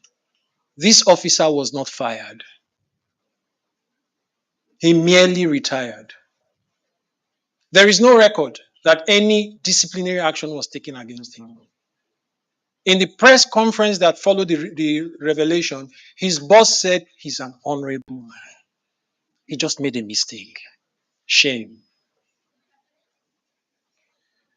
Because sometimes when people like Prof. Siepe make these arguments and present some conclusions in the context of these kinds of presentations, especially in the context of an African-centered decolonial speech, it is taken by certain colleagues to be propagandizing. And it is important sometimes to support these with empirical facts, which scientists like you love so much. So there's that French American writer who, to summarize what part of what Prof. Siepe was saying, quote, we see things not as they are, but as we are. Because it is the I behind the I that does the seeing. But I'm going to ask you, Prof. Siepe, maybe is it possible for us to begin to consider the ways of seeing, apart from the content that is communicated, apart from formal education, which is the domain we are interrogating at this moment? Don't you think we are remiss to some extent for seeming to turn a blind eye to the media? Yeah, yeah. Malcolm X did say it is the biggest problem. So maybe some of our engagements in future, we may want to consider that. The question for the group discussion is what lesson can be learned for the decolonization of knowledge production at the University of Zululand. I'm going to try a different format. I'll try and remain here and see if it will work out. Uh, Pamela, please help us with microphones, if you don't mind. Yes. We'll keep one microphone with the audience. Yes, we need a roving mic. Oh, I see you are manning that tripod as well. Yeah. I was only seeing the tripod. I wasn't seeing the water pot. I wasn't seeing you. I'm sorry about that. I wasn't seeing the pot plant, is what I wanted to say. I wasn't seeing. Okay.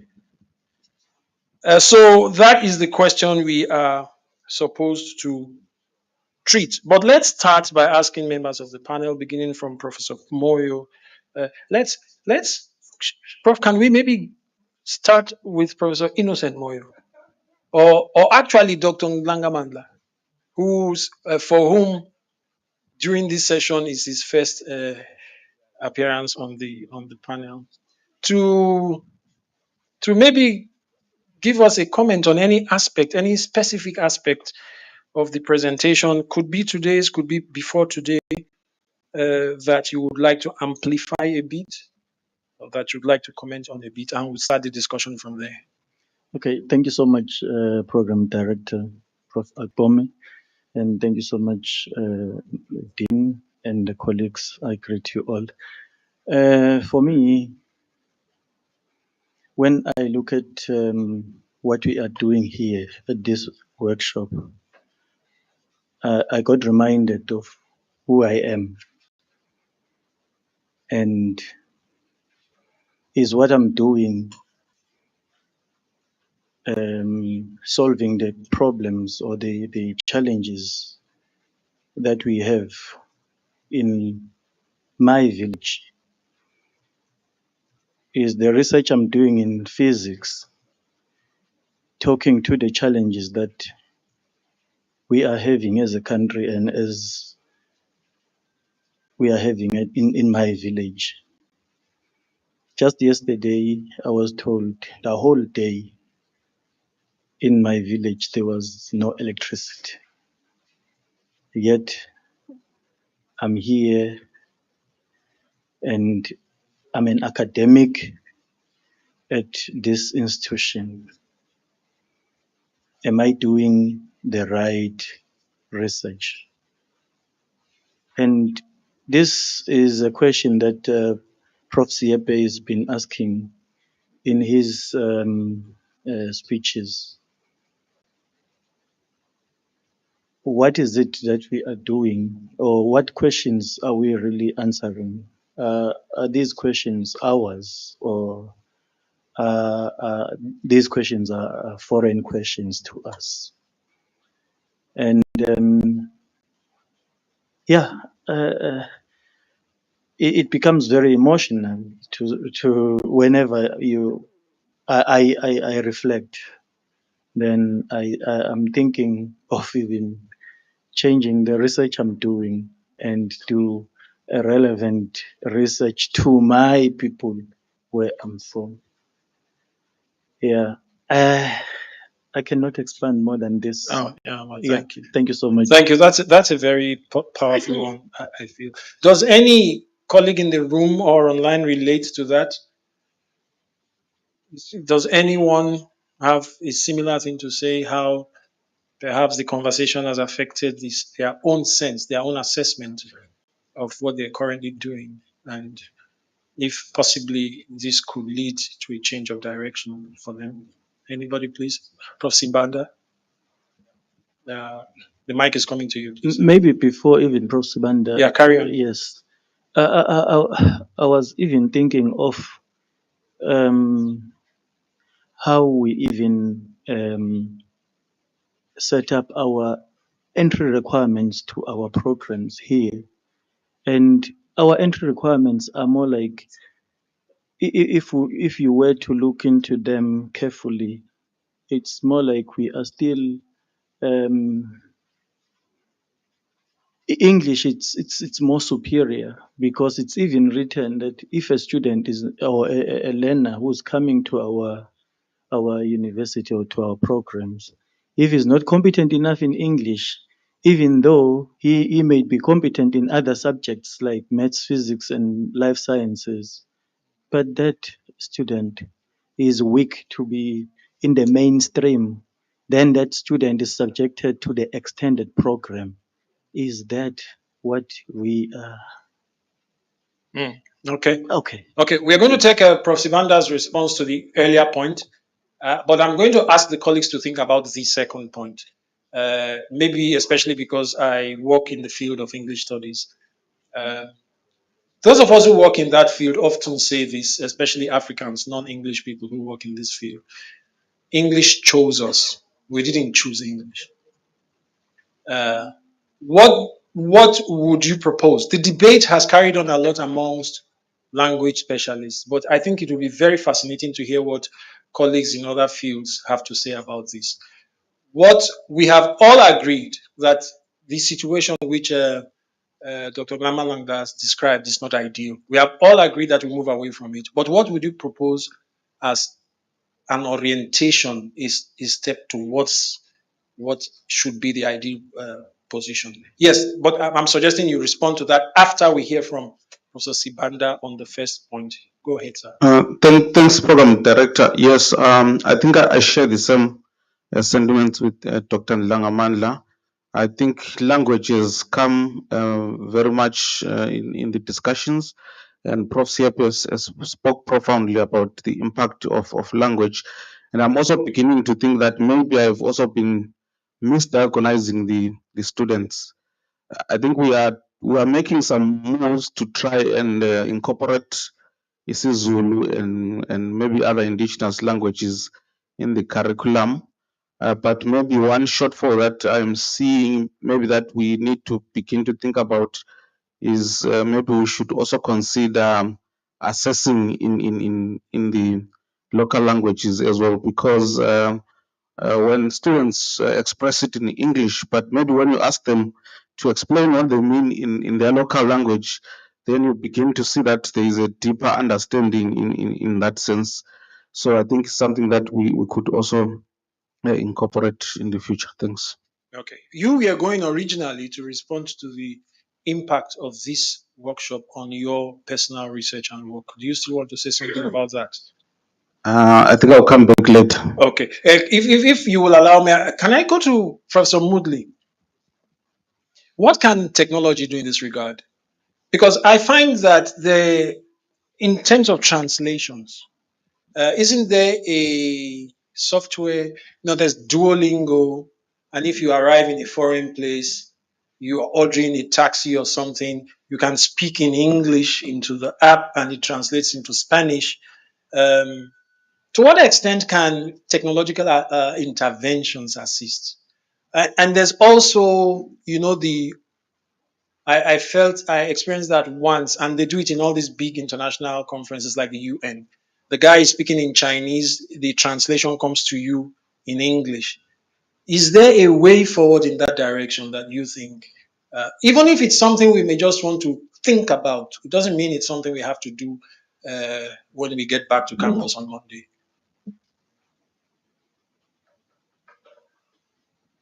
Because it's paralyzing if all we can do is talk about these things. Professor Song has said we seem to over problematize. We do not sufficiently solutionize. Yes. Yeah, thank you, Program Director. Um, I think the technological solutions exist, or the technological capabilities exist. You give the example of Duolingo. Now we have. I know on my phone, I can point to a sign written in any language, and it will be automatically translated for me. And I happen to have occasion to use it. So the technological basis for that, for translation on the go, both for um, verbal communication, written, that exists. The challenge, and I think I talked about it yesterday, is that we have a big split between the well-resourced languages and the languages, and almost all of the indigenous African languages are classified as under-resourced. And under-resourced in the sense that we don't have sufficient quantities of written material that can be used as the basis of training AI models. So AI models, the accuracy and the usefulness of those models improves dramatically based on the quantity of training data that you have. Okay. So the more the quantity, plays a role in the accuracy and usefulness. And we have orders of magnitude less training data or training material than the European and some Asian languages. Okay, I'm going to push you a bit further, but I would expect responses to come from Professor Moyo in the first instance, please. This argument is similar to the argument made against the adoption of indigenous African languages in diverse settings, not just in South Africa, even in Nigeria, where I come from. So, what language are we going to use? So, let's just use English, and then we keep using English. Oh, but this language is insufficiently developed. We said that in 1940. We said it in 1960. We said it in 1980. We said it in the year 2000. We are saying it in the year 2024, forgetting that by repeating those statements, we have not done what we should have done in 80 years. So when you say there appears to be insufficient quantities of resources, English did not immediately acquire sufficient quantities. So if we are not incrementally raising the quantities, we will never get there. And from the research of Kwesi Pra, which Prof. Siepe has also referred to, Kwesi Pra talks not only of Afrikaans. Afrikaans is a very clear example of how a language can be turbocharged and has actually become, there's clear success that we can all learn from. Kwesi Pra also mentions Bahasa in Indonesia and Hebrew. They have a similar trajectory as Afrikaans. But perhaps it's now a consciousness or leadership thing, which is why I'm turning to Prof. Moyo to suggest, Prof. G. Moyo, to suggest how might we have a change of mind such that we can actually start with whatever little. isiZulu is spoken by about 22 million people, so the records say. That is a significant amount of people. The entire population of Belgium is 10 million. And if they can use Flemish at an advanced stage, they have like half the population of Zulu speakers in South Africa alone. Yes, Prof. Okay. First of all, I'll start by making reference to your preface in the morning, program director, where you spoke of scope to intervene. I think you know what Prof. Moodley is saying is actually revealing or touching on the scope or highlighting the scope where we should intervene and create, you know, the new language that can actually be used to address the questions that we may have. And related to that, I think we need to rehumanize ourselves. We need to remember, because we have been dismembered in terms of language and other criteria that Prof. Siepe was talking about. But how do we start doing this? Well, of course, yes, I agree. One of it is consciousness, a decolonial consciousness, where we are aware of that we have been dismembered. You begin to defamiliarize the notion that science can or mathematics can only be done in English, or even law for that matter, can only be done in English.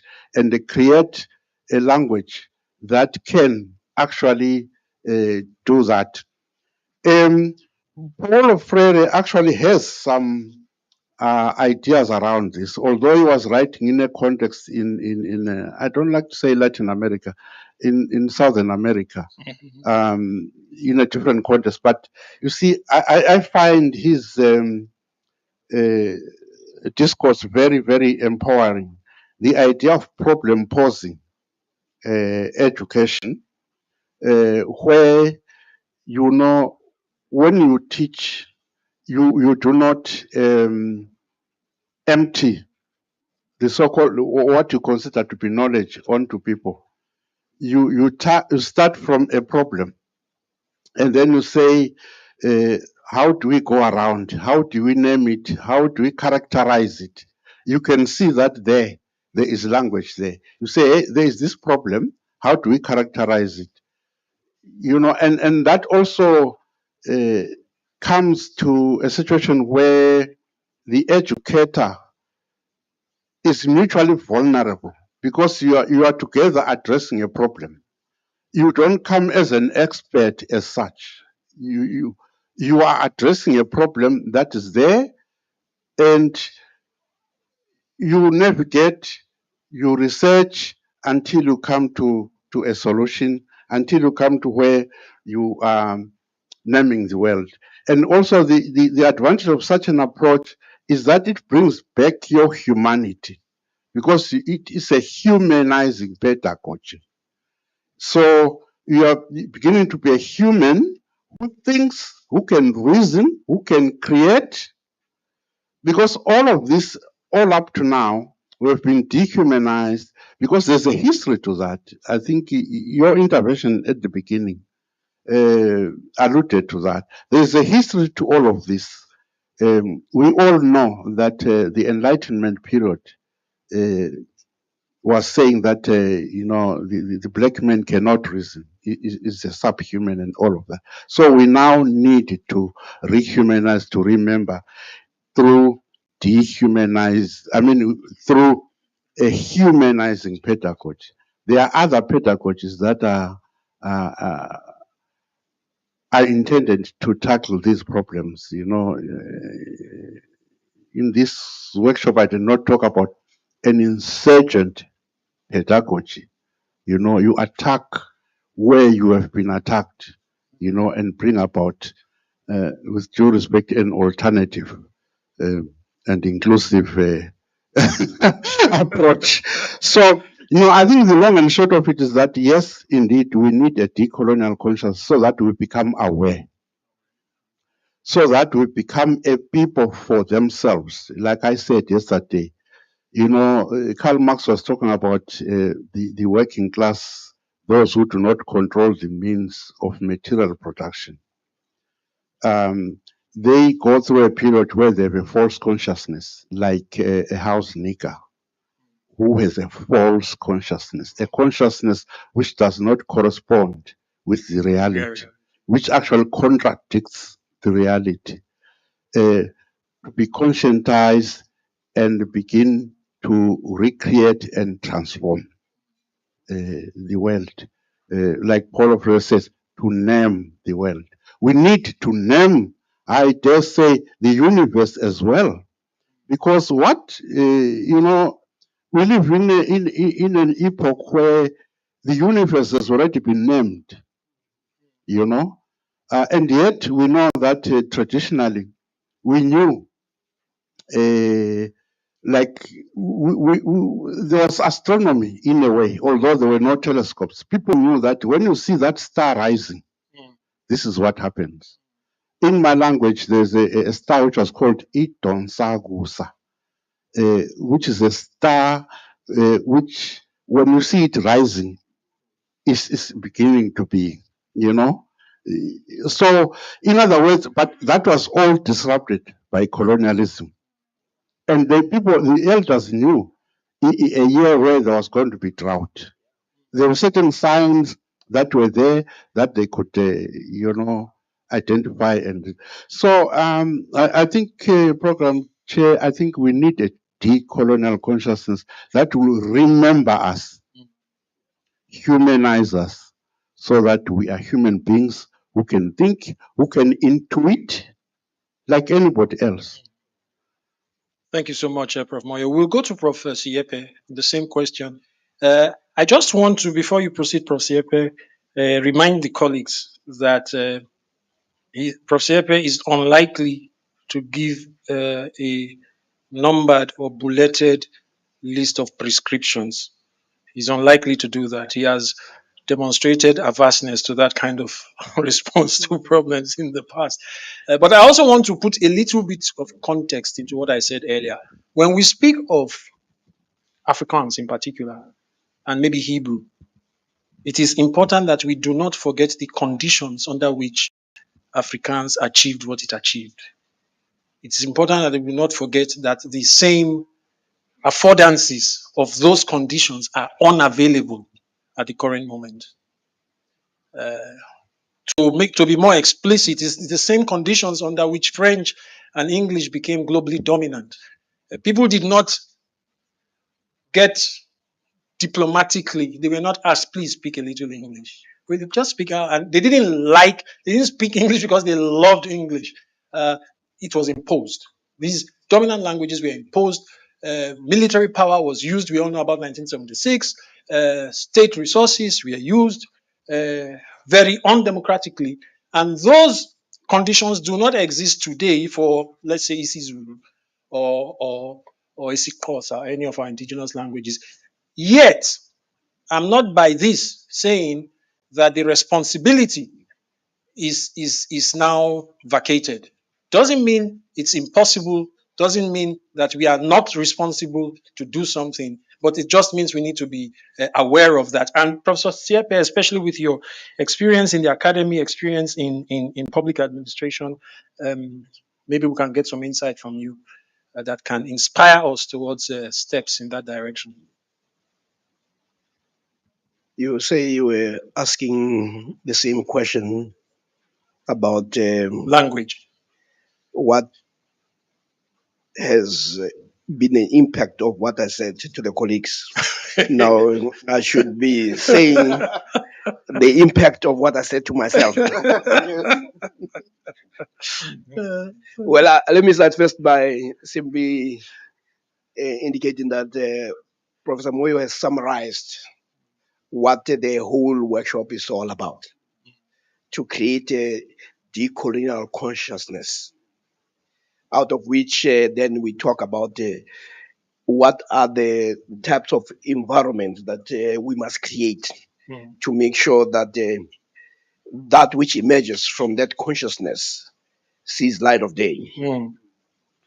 And I would like to also indicate just some of the most obvious things that languages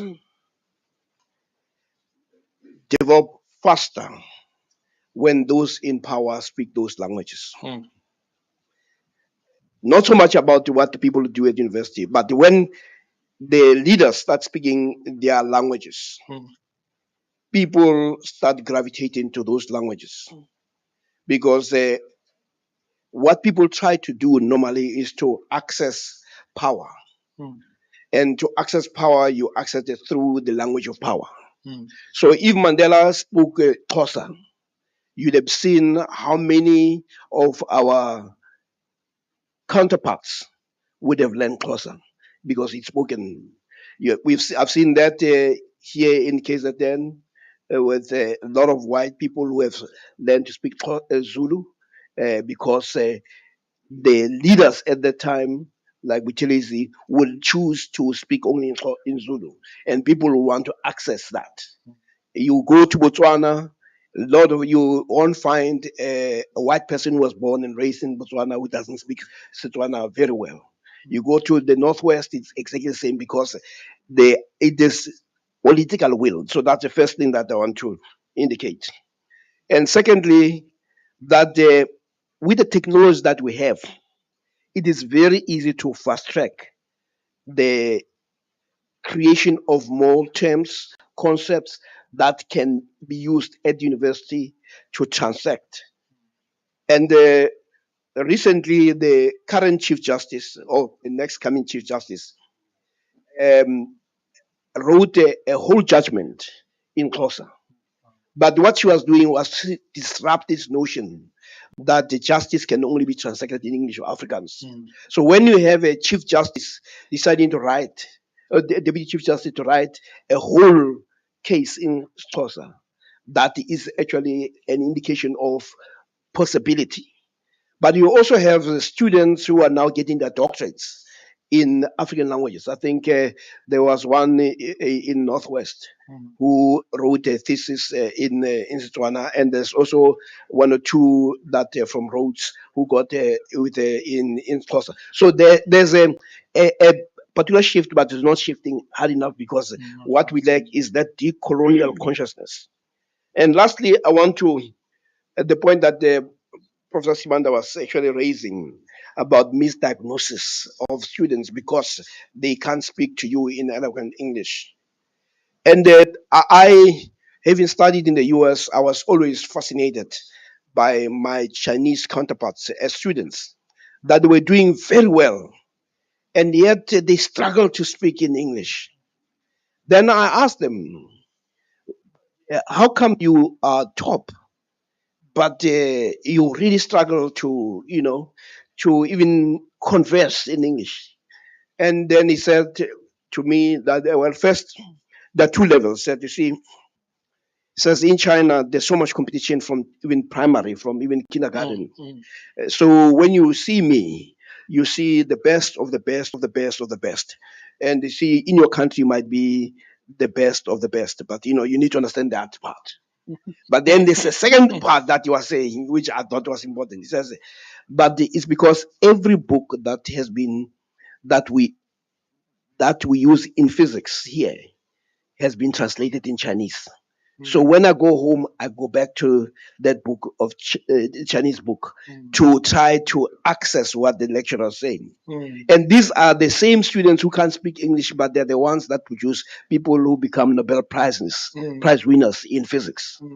But they underscore a simple thing, that nature does not write its laws in English or in German or in Japanese. So if part of the rehumanization is really about understanding that very basic fact, but because of the received information, we've been so sufficiently colonized that we cannot think about it. Even when we talk about research, the research that we have everywhere in the world. I mean, if you see, part of the problem with the people who are going to defend some of these things, what you find that most of them are not even traveled. But if you've been to Indonesia, if you've been to Russia, if you've been to the US, studied there, if you've been to Paris, even you discover one thing, that the questions that they ask have relevance to the challenge that they face.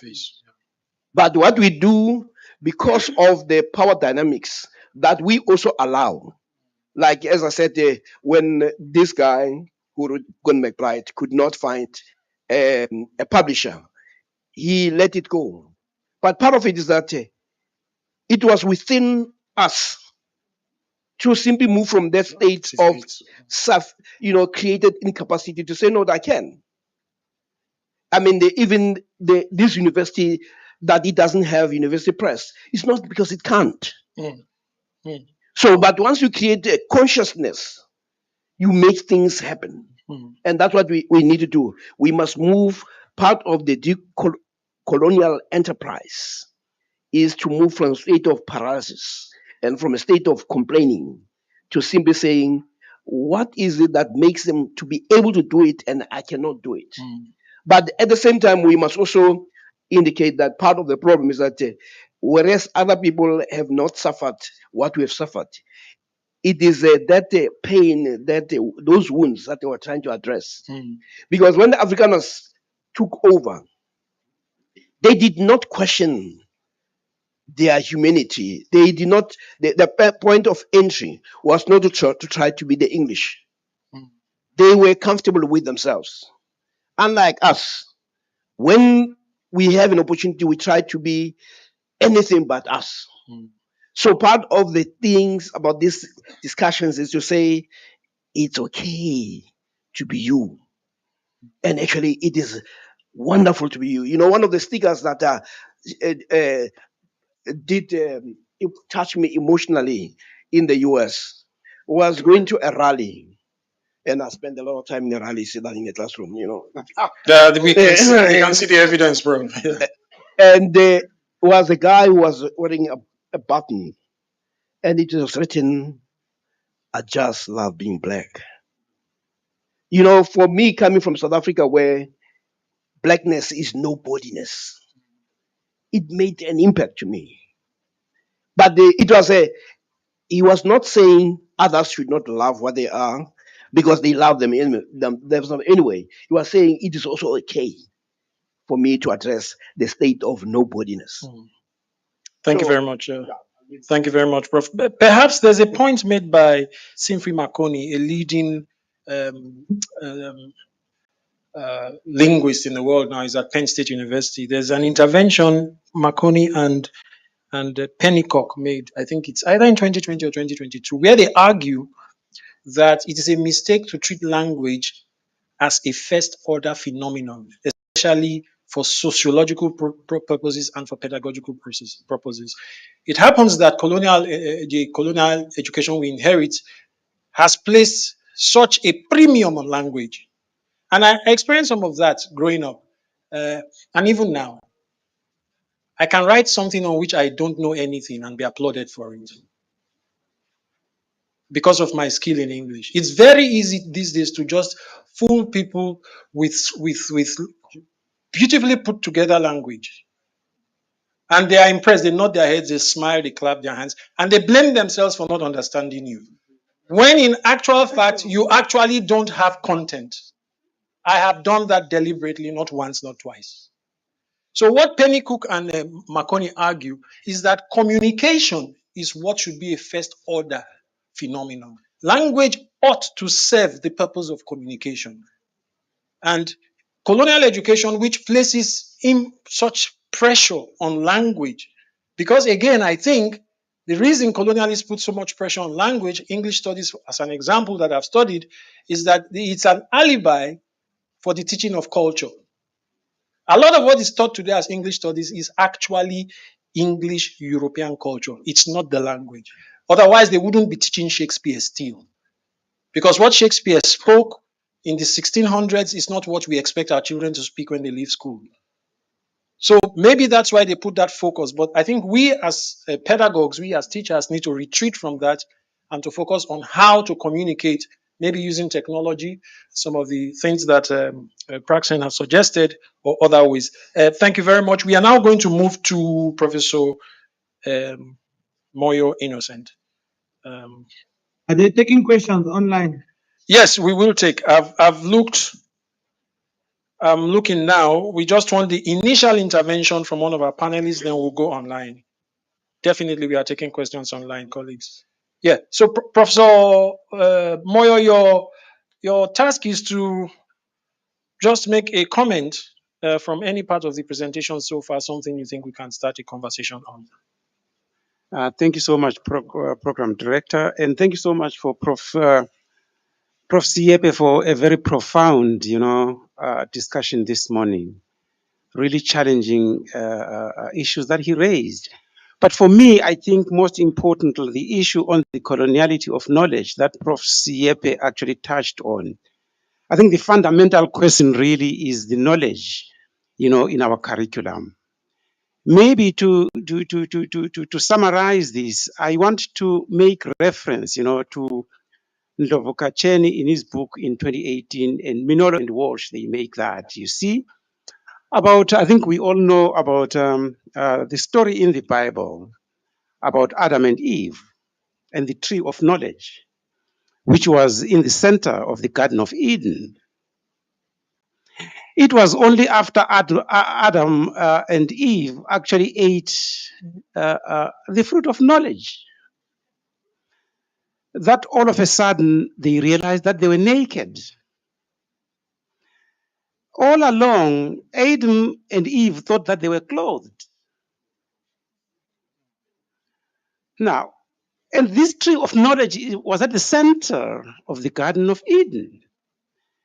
Once they ate it, they realized that they were naked, and they started running around, to use tree leaves to clothe themselves because they realized that they were naked. So what is my point? You know, epistemology, as Gacheni and other decolonial scholars have shown us, epistemology, you know, breeds ontology. So without the proper knowledge, we are nothing, we know nothing. And then, therefore, what knowledge is in the curriculum? What knowledge is in our disciplines? We could be busy moving around and thinking that we are clothed, when in actual fact, we are naked. We could be busy, you know, saying that we are knowledgeable, when in fact, we are empty. So what knowledge is there in the curriculum? What knowledge are we teaching? To take the point further, Michael Foucault in 1982 actually draws attention to the fact that, you know, the knowledge in the curriculum is not the law of God. It was created, the disciplinarization and compartmentalization of knowledge was done by people at a particular time, historical moment, to serve particular needs. If that is the case, which it is, what are we doing about the knowledge in our disciplines? Bearing in mind that the disciplines that we are professors, doctors, and so on and so forth, was created by dead people a long time ago. What are we doing about the knowledge in the curriculum? Bearing in mind that we are able to actually do something about that knowledge. So the presentation by Prof. Siepe, you know, it challenged me. It continues to challenge me now, which is why I am saying the knowledge is central. And therefore, for me, program director, the fundamental question and the important thing now is if knowledge is key, and we understand that we have Eurocentric knowledge in our different disciplines, in our different curricula, what must we do? So practically, if we know that it is not the law of God, and if we know that we can do something, we should be now aware that in actual fact, we could be naked when we think we are clothed. So the decolonial consciousness for me must actually, you know, transcend to a practical level to say in the classroom, like Prof. Siepe, like Prof. Moyo have said, what questions are do we raise for research? We supervise master's thesis, PhD students. What are we researching? What problems are we tackling? What issues are we solving? So for me, that is key. Knowledge. And what knowledge? Thank you so much. Thank you very much, Prof. Moyo. I refrained from clapping so that the people who spoke before you would not feel that I am biased. So I'm not going to clap because I am not biased. I assure you that I'm not biased. But I just remembered from his intervention what Dr. Biela said on the first day she was rap for the other group. And then she made this point also, but in different words. And she was saying that in that group, they discussed the fact that the knowledges we have received, the received knowledges, were context specific. They were created, and you say, to serve particular needs. But I like what they did in that panel on Wednesday. They said they specified the needs, and those needs included material, financial benefit for a certain set of people, selfish needs, for the needs to make money at the expense of others, the need to create power structures that would dominate others. And it's important to realize what those needs were, because these needs were later presented as if they were universal needs, as if the knowledge being created and what was being done was for the good of everyone, when indeed they were for the good of some at the expense of the many. But thank you very much for that intervention. We are, of course, going to get reactions to that. But before we proceed, Professor Adigun would have been here in person and would have been seated on one of these seats if he didn't have a personal situation. But such is his commitment to what we are doing that he has joined us online throughout and until now. So we want to take an intervention from Professor Adigun. online, please. He's joining us from Pretoria. I want to take an intervention from you. It could be on any of the things that have been said, but it could also be on your own impressions of what you think we need to hear. Professor Adigun. Prof, are you there? I see the avatar. Okay, so maybe he is attending to some other matters now. So let's open up to the colleagues online. We want an intervention from the colleagues online, please.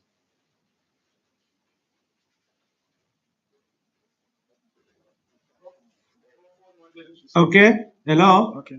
Yes. Hello. Hello. Yes. Can you hear me? I can hear you loud and clear. Please proceed. I'm struggling to determine who it is that is speaking. It's a fun, Yeah. Professor Fabian Yes. Fun. Shoot. Yes. Shoot, but don't kill, please. Thank you very much. I listened to the speakers, even though I disappeared at one point and appeared back because I was doing a postgraduate presentation at the department, trying to do my best. I listened to Prof. Siepe spoke, and I was so I don't know. I'm not sure. I got lost at so many places, and I'm trying to find out who am I now. I don't really know because there's so much that we seem to have inherited. I've looked around me. I said, thank God. Maybe some of the things that I'm doing is researching, is talking to my community without knowing, but at least thank God. But he confused me a lot. I'm going home today. The eye that I'll be looking at my kids, I'm very worried. I don't know. I wonder where they are going to. It's a terrible one. Where Professor Siepe, he talked about the Ngugi's cultural bomb concept. I got lost. And the question I want to ask to you here is, when I look at our kids today, where are they going? For example, we've changed our identity. My kids don't even speak my language anymore. They don't even probably want to go back home where we came from. I mean, I'm just thanking God that I was happy to live with all those people during that period. And I learned culture, I learned family, I learned values. I can code. My kids don't even know my younger brother's kids. We are so far. They don't speak my language. They don't even wear our clothes. They are now wearing something called bottom up, bottom top. I don't even know crop top. I don't know how they call it. There's no more culture. I'm dead. How do we go back? Prof, can you help me here? I'm lost. He will try.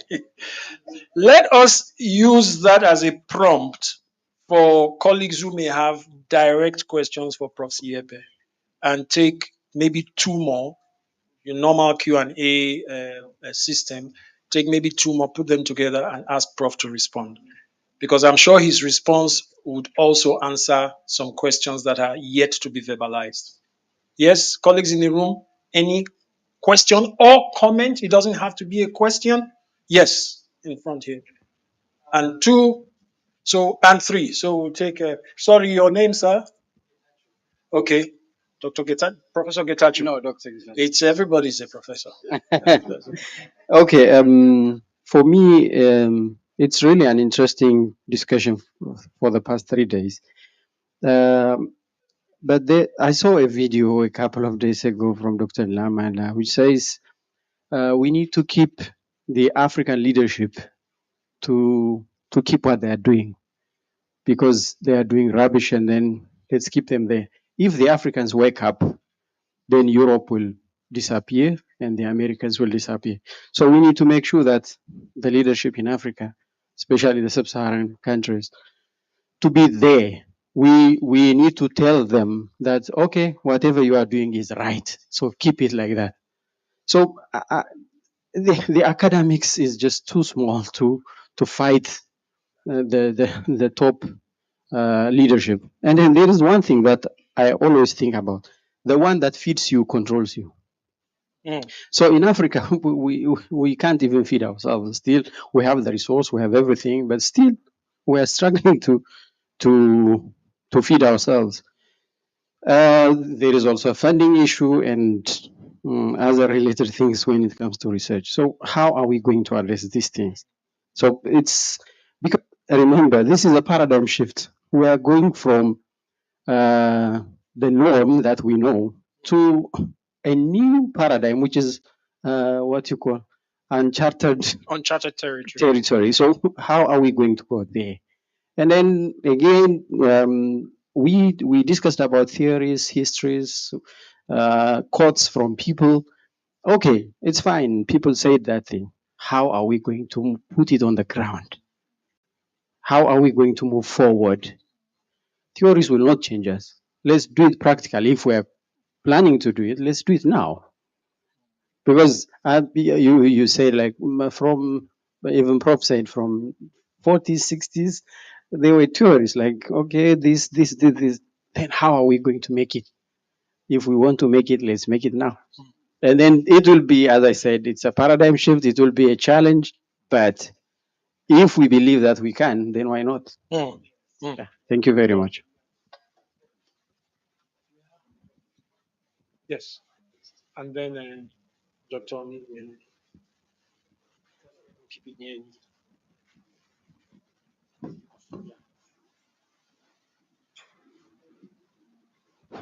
Let's go ahead, sir. Oh, thank you very much. Just introduce yourself, sorry, sir. I'm Mr. Pilar Majus. Joseph. Yes, from Mathematical Sciences. Wow. Yes, thank you very much for this wonderful workshop. What I wanted to comment about, it's about most of the things that have been talked. They involve one of those great scholars like Freire. At one stage, Freire said that education is political. You must always view it as a political institution on its own. So, if I listen carefully to Dr. Ndangamandla when he's speaking about the English, like from the student where they are failing to articulate what they want to say, myself, I'm just thinking about metric, even like in the grassroots. If there is so much classism, how can you decolonize this education? Because you find that the elite, which are the people who are just above middle class or middle class people or above that, they have IEP. Then you find that the other students, they are coming from CAPS. When you check the APS of Prof.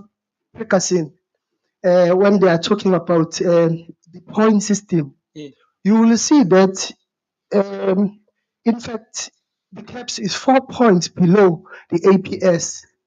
4 points. In terms of levels, it's down there. Then you find that the Cambridge O level, A level, they're above there. So, which means already these people are marginalized. Which means if we were to first decolonize this education system, we have to look back at the grassroots. The government make sure that everyone has the same kind of a setting. Imagine a student, integration by parts and all that at high school. Our students, they don't know that. They will find it at first year. Those ones which are coming from IEP, already they've seen this thing. In fact, first year is nothing to them. Second year is almost a little bit challenge, nothing.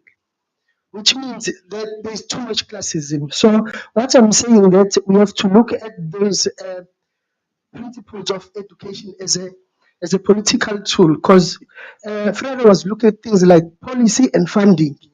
Look at institutions like Northwest, at Potchefstroom. You find that every faculty has a generator. If there is a power shortage, it kicks in. Because you find that from the farmers, they are funding their neighboring school, you see, because of who is funding and supports the school. So the policy and funding, the curriculum content, things like the access and equity. Who can access ISA's schools? Those who have money.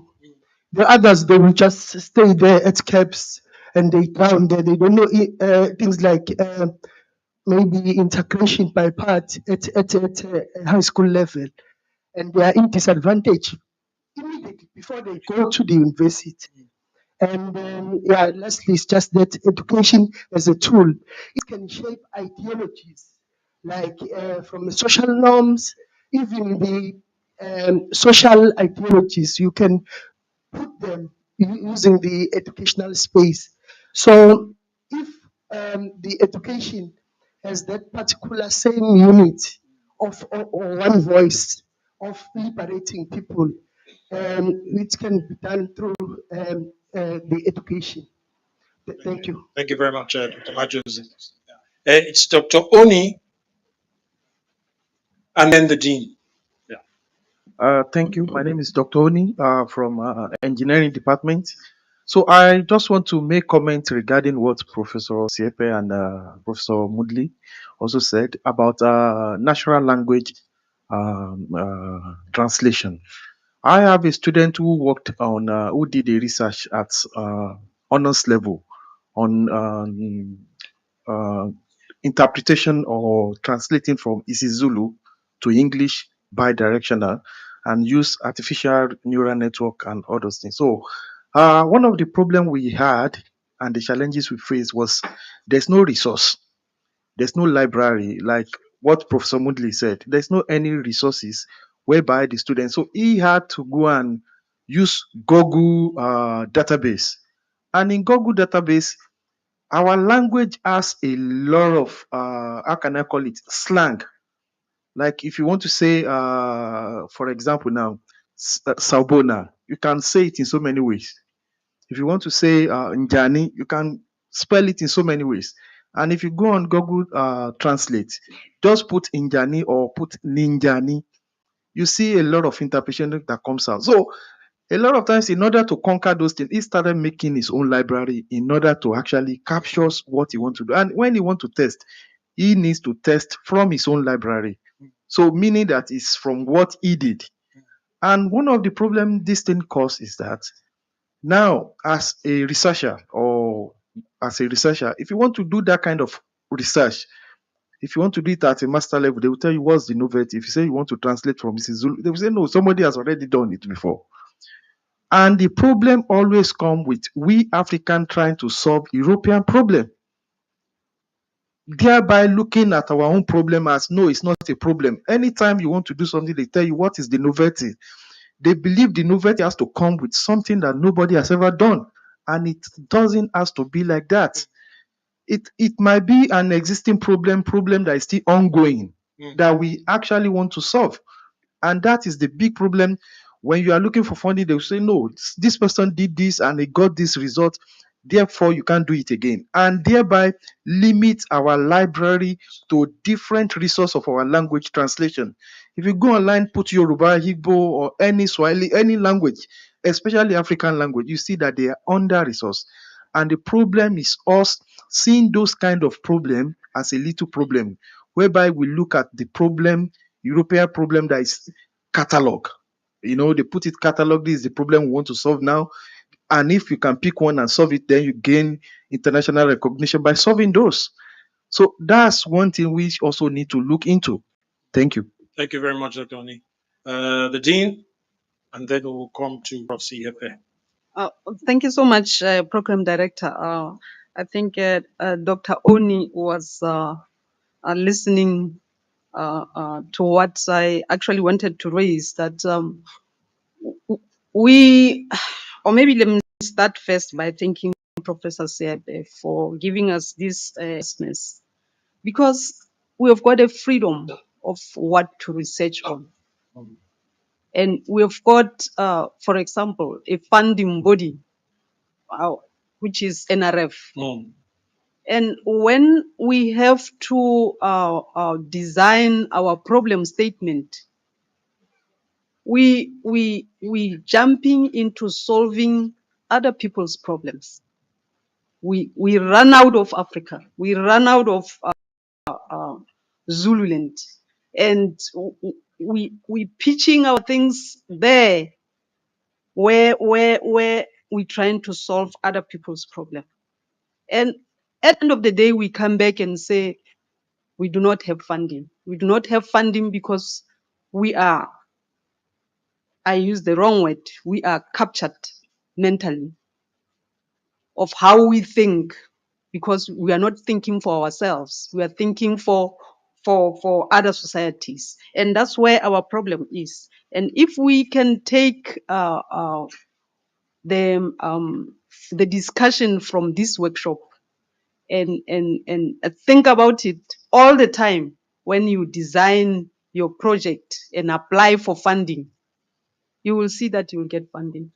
And also when you sit down and try and identify the collaborators, because you have thought of the problem that you want to solve here, your collaborators also will come. Mm. You will not jump. So that is going to help you also to access the funding. And we will stop complaining about funding. That funding is directing us to solve other people's problem. Mm. We are jumping into solving other people's problem, and they are happy to fund us. Mm. Well, that's a very powerful perspective of it. Thank you very much, Prof. We are now coming to Prof. Yeah, I really just want to make a record for my own benefit. I like what the dean said. We are not thinking for ourselves. We are thinking for others. It sophisticates the question of our thinking, the Untunji question.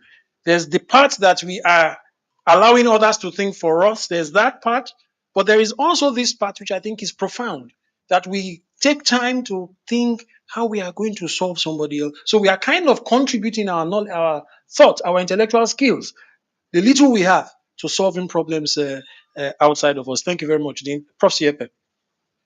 Yeah, one of the things that we can learn is also from the political space. When to run for presidency in the US, you need a lot of money.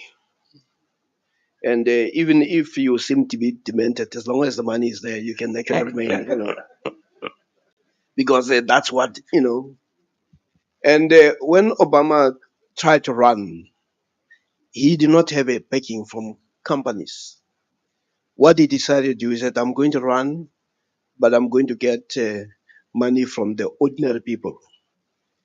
And believe you me, I know students who were putting $5 per month to that campaign, which was a campaign that was supported by the grassroots, which was very innovative, different, and he was able to do something that has not been done. I mean, nobody can actually do what he did.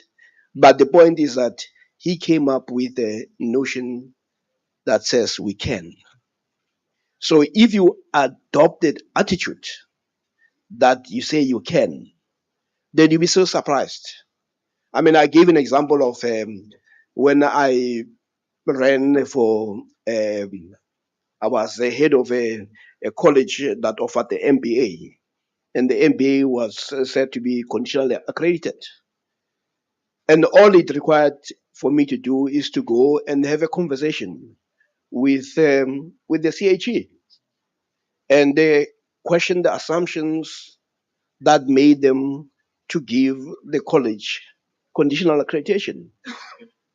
But I went there with confidence, and when I left, we got a full accreditation, because some of these things, they are formulated by people who actually, most of them don't even have never even been in the area that they claim to be masters in.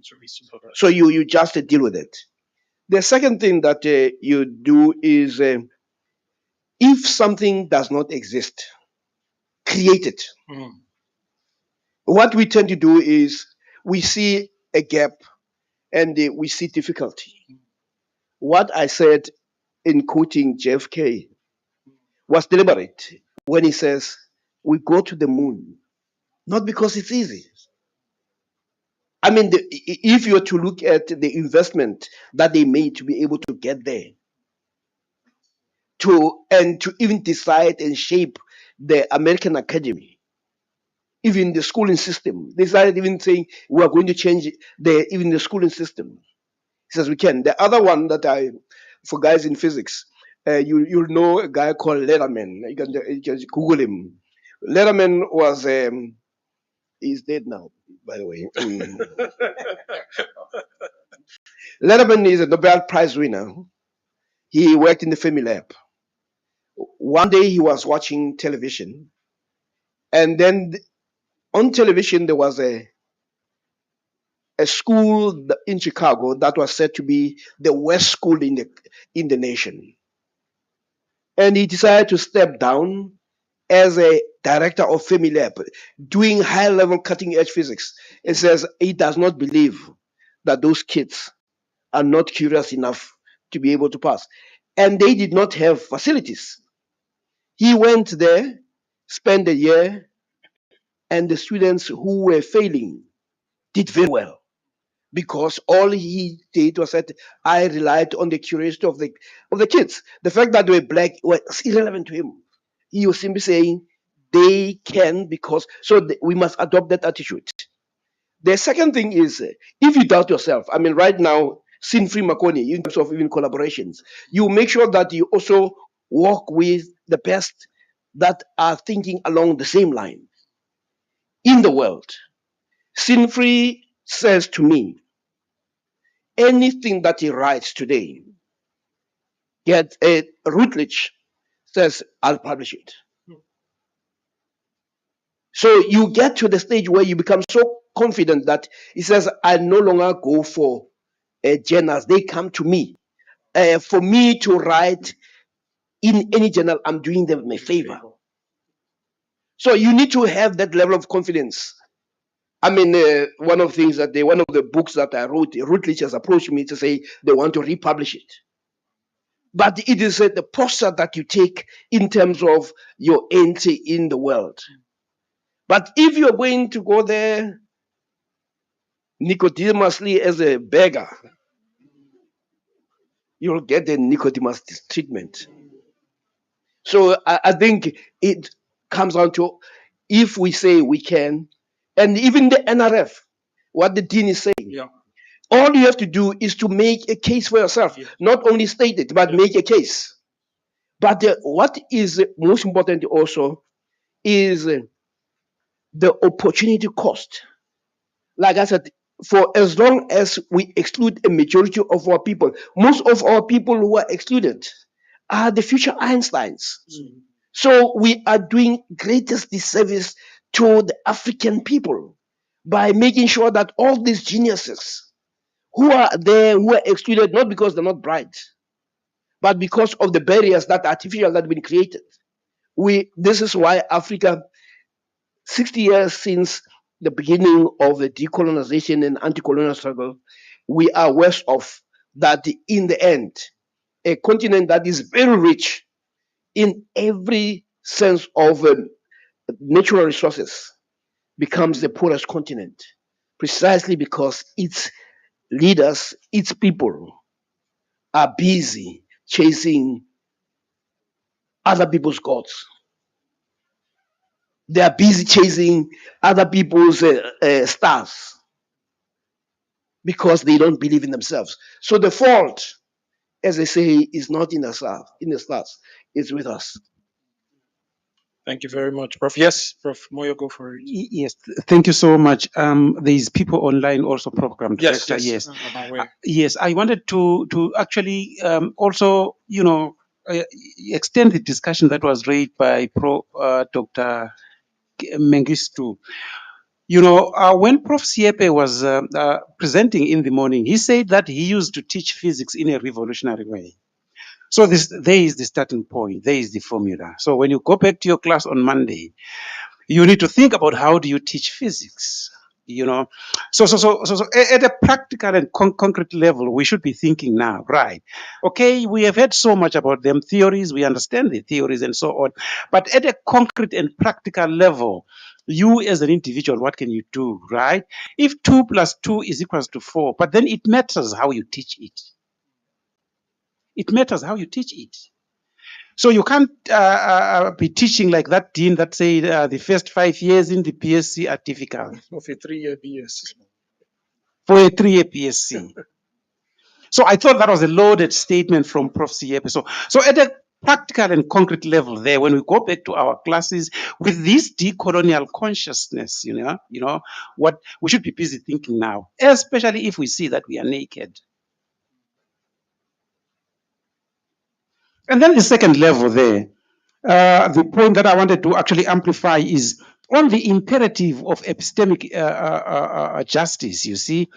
If all these other freedoms, political freedoms, they've been gained and whatnot, but then the question of coloniality of knowledge remains. If it is outstanding, then you must consider yourself a prisoner. If we have gained political freedom, we have gained all these other freedoms, and this one is outstanding. And with this decolonial consciousness, therefore, know that you are a prisoner. How do you take yourself out of that entanglement? How do you free yourself? So for me, that is a big question that Prof. Siepe challenged me with. So I hope Program Director to respond to that. Thank you so much. Thank you very much. Thank you, colleagues. We are not done yet. I want to propose a comfort break. Uh, we have indications from two colleagues online, Dr. Mbata and Dr. Ndimande. They have comments and questions. We have time. If you will, our goal is to leave here at about, we need like 5 minutes for closing formalities. At 12:55, we should be doing closing formalities around 12:55. But that gives us up to 20 minutes ish for further engagements. These colleagues have long indicated if you will permit us to have a 5-minute break, we will resume with their comments at about 12:32. Thank you, colleagues. But you guys will be back here.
colleagues throughout. So we are going to take two comments. This is my proposition. It's my suggestion. We are going to take comments from Dr. Mbata and Dr. Ndimande. And if there is a hot, pressing, quick 2-minute response to them, we will take a single response to these two colleagues. If it is hot and pressing, if it cannot be done over lunch or over tea, we will take one response to the two interventions. We are hoping that these interventions, these three interventions altogether, will not take more than, let's say, more than 10 minutes. That would bring us to 12:45 if that happens in that fashion. At 12:45, request Professor Siepe to give us a 5-minute summation at 12:45. We hope that will take us to 12:55, and then I will return to offer a vote of thanks for 4 minutes. That arrangement, if it works, would take us to 12:59, and then we can. And it's a Friday. I see many of us are in a hurry. You don't have to stay for lunch, um, except if you want to stay for lunch. So I invite Dr. Mbata, Dr. Ndimande. Oh, thank you. Thank you. Okay, Dr. Mbata, go for it. Yes.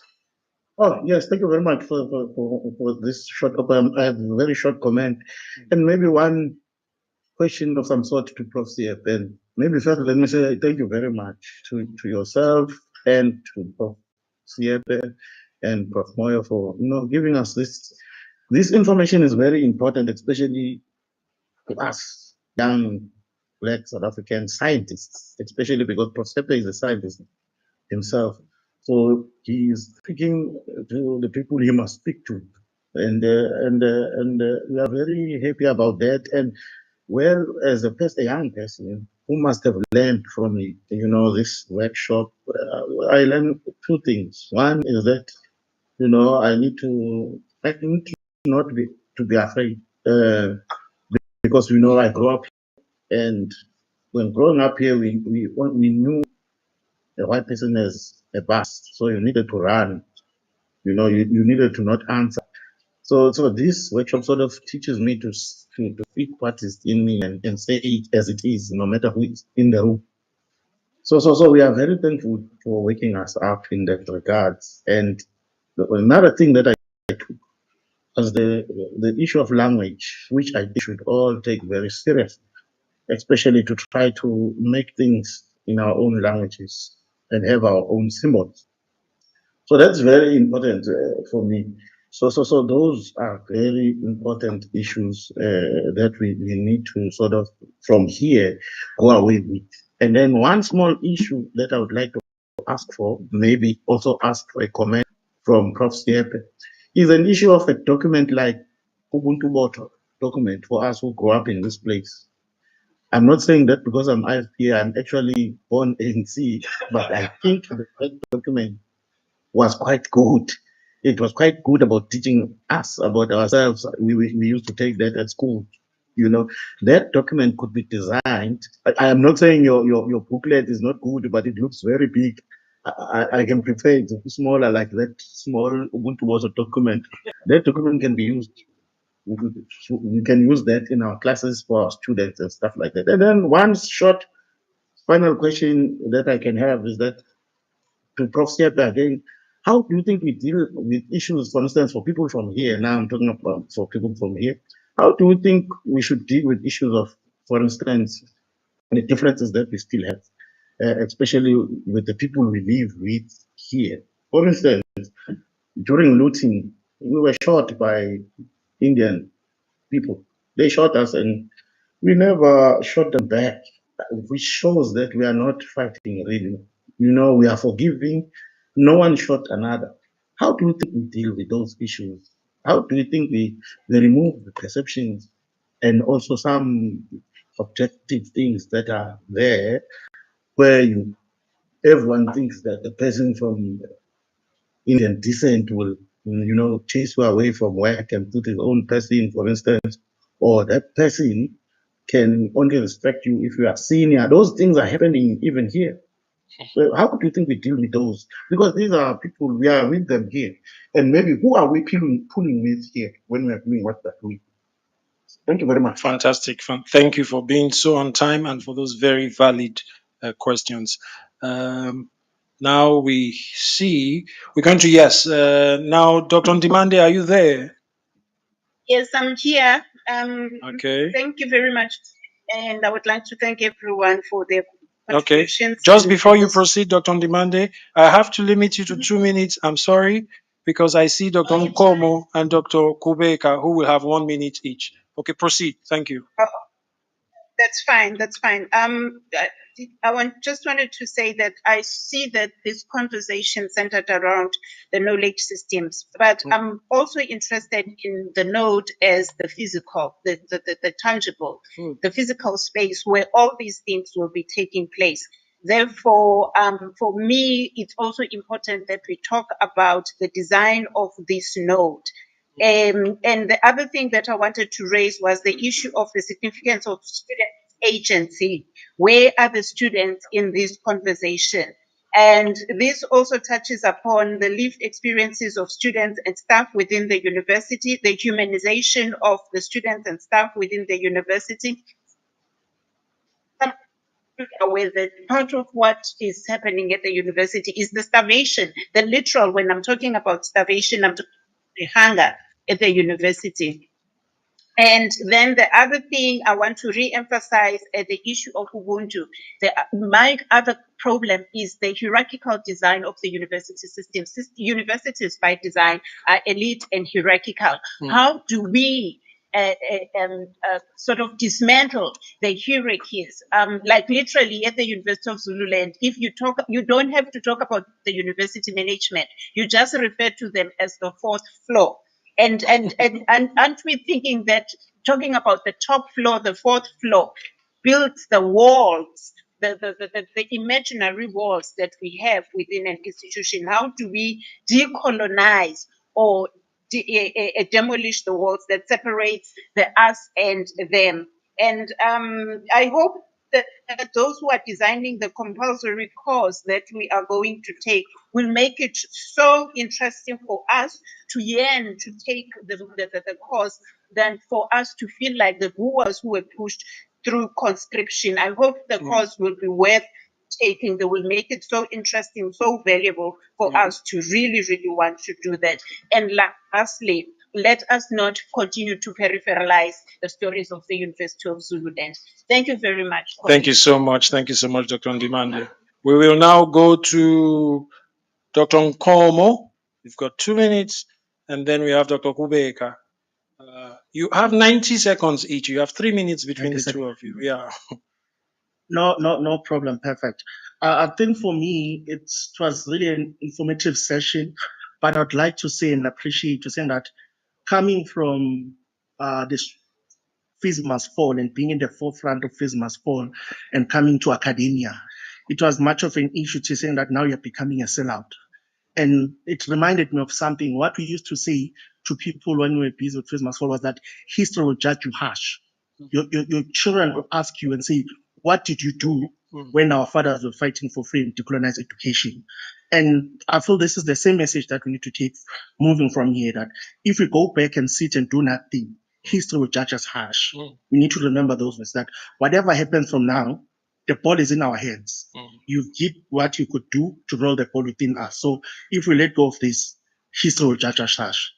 Thank you. Thank you. Thank you for that very harsh check, but thank you very much. Dr. Kubeka.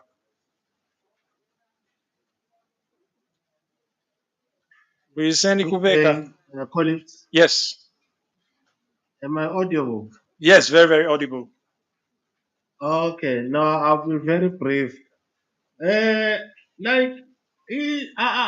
want to talk mainly with regard to black professionals. It seems that, like at the current moment, being black is being criminalized. Like as an institution of higher learning that prepares professionals for the industry, but particularly mainly this one, of which is I think it's 90% black university. What are we going to do, or what are the plans that we are having? Mainly, this question I directed to Prof. Siepe. What can be done to protect our own? I'll make an example of Machela Koko and Brian Molefe. They were being accused of so many crimes, but so many years later, they didn't get a serious any evidence that is incriminating them. So that thing, it has made a serious dent to black professionals. Even at the current moment, we are dealing with an issue of Judge Sope. Judge Sope is being considered all these derogative weights. They are using all the derogative weights. For me, for his crime, it was a word that he spoke. Ukuthi sasithembeni namadoda. And that is a decolonial language. We are decolonizing the system because there are people who didn't understand the connotation or the meaning of that. Then they decided to criminalize it. Like right now, they are using that as their leverage. His rights are being under attack. What is the institution, since the University of Zululand is a lot of African thought?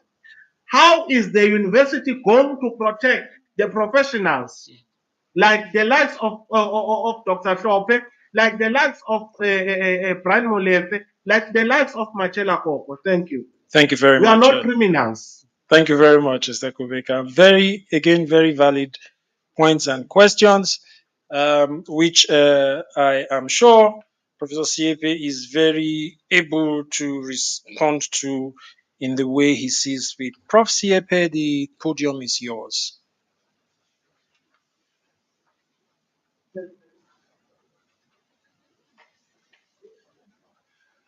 Yeah, I think, okay, you can do it from there as well. I think it's easier here, absolutely. I'll be harassing you. Yeah, 4 minutes is a very long time. Colleagues, let me thank you first for attending this engagement for the last 3 days, and also to appreciate the interventions and the comments and the questions, and also to indicate that this will be part of ongoing conversation. We are not going to exhaust all the issues that have been placed on the table, but we should take this as homework. There are also several issues that have been raised directly to me to respond to, but I'll probably touch on them just tangentially as I made the broad remarks. One of the things that has emerged is the issue of language. And I would like colleagues to take a language as an issue of justice, not as simply a mere tool of communication to indicate that the marginalization of African languages is one of the epistemic injustices that Africans in their own country, in their own homes, in their own institutions are subjected to. And this happens because also the professional class is also implicated in sustaining that. The second issue that I would like to raise is a question that, or the proposal that there's a booklet that used to be read in this province, which has to do with Ubuntu. I have not read the book, and the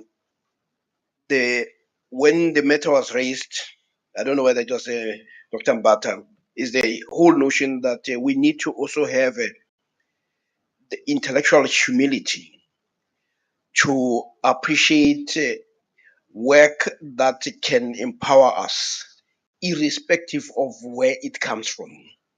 With the notion of assuming that because you belong or to a certain grouping politically, therefore you cannot make a contribution is something that we must get away from. Because what Africans have actually done is that they've allowed the politics to be totalizing.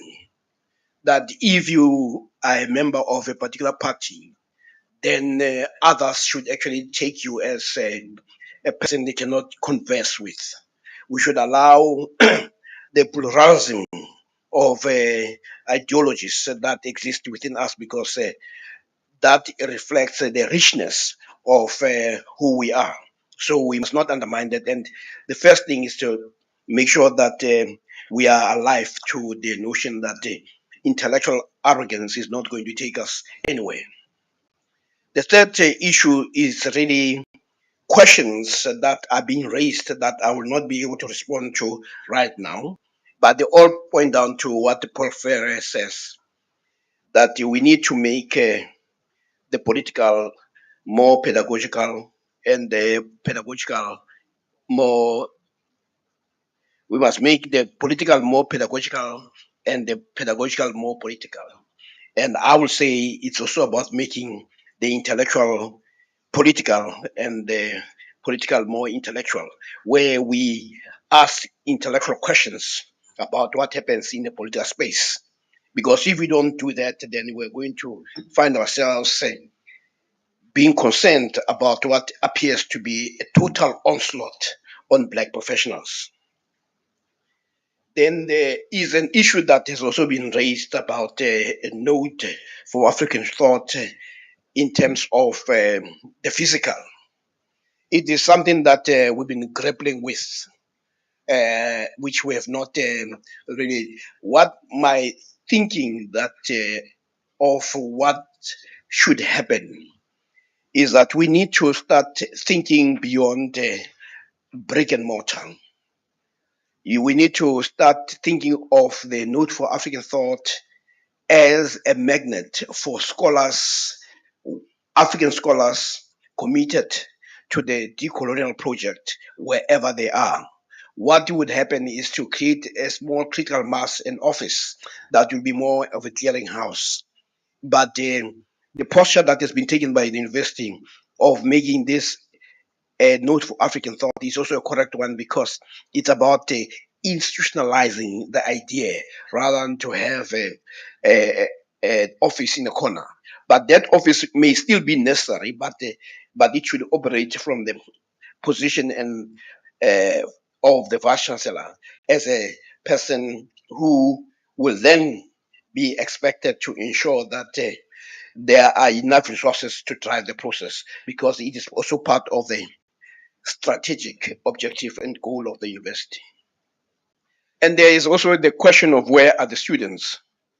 I think that question in every engagement continues to be raised. And I think it's a proper question. The issue that we faced was whether it makes sense to start with academics and leave it to the academics to engage the students rather than to have a situation where you academics find themselves ill-equipped because they have not dealt with the basics and they have not moved into what Professor Moyo calls decolonial consciousness. So we felt the first thing is to raise these discussions at this level of academics, and then how it percolates to the students. It will be something that we can engage, but it would have been improper for us, I would say, to have simply rushed. And we found that the academics have not been brought in to say this is what we are thinking. But we are open to suggestions in terms of how this could go. But the way it was conceptualized, it was first to win the battle at the level of council.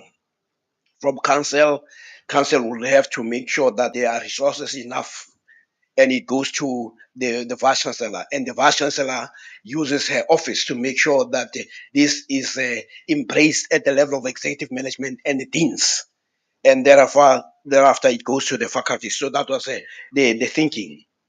Then there are also issues that are raised that we must continuously make visible. The issue of starvation, literal starvation, because our young people, our kids, they come from the poorest of the poor. The university cannot turn a blind eye to that reality.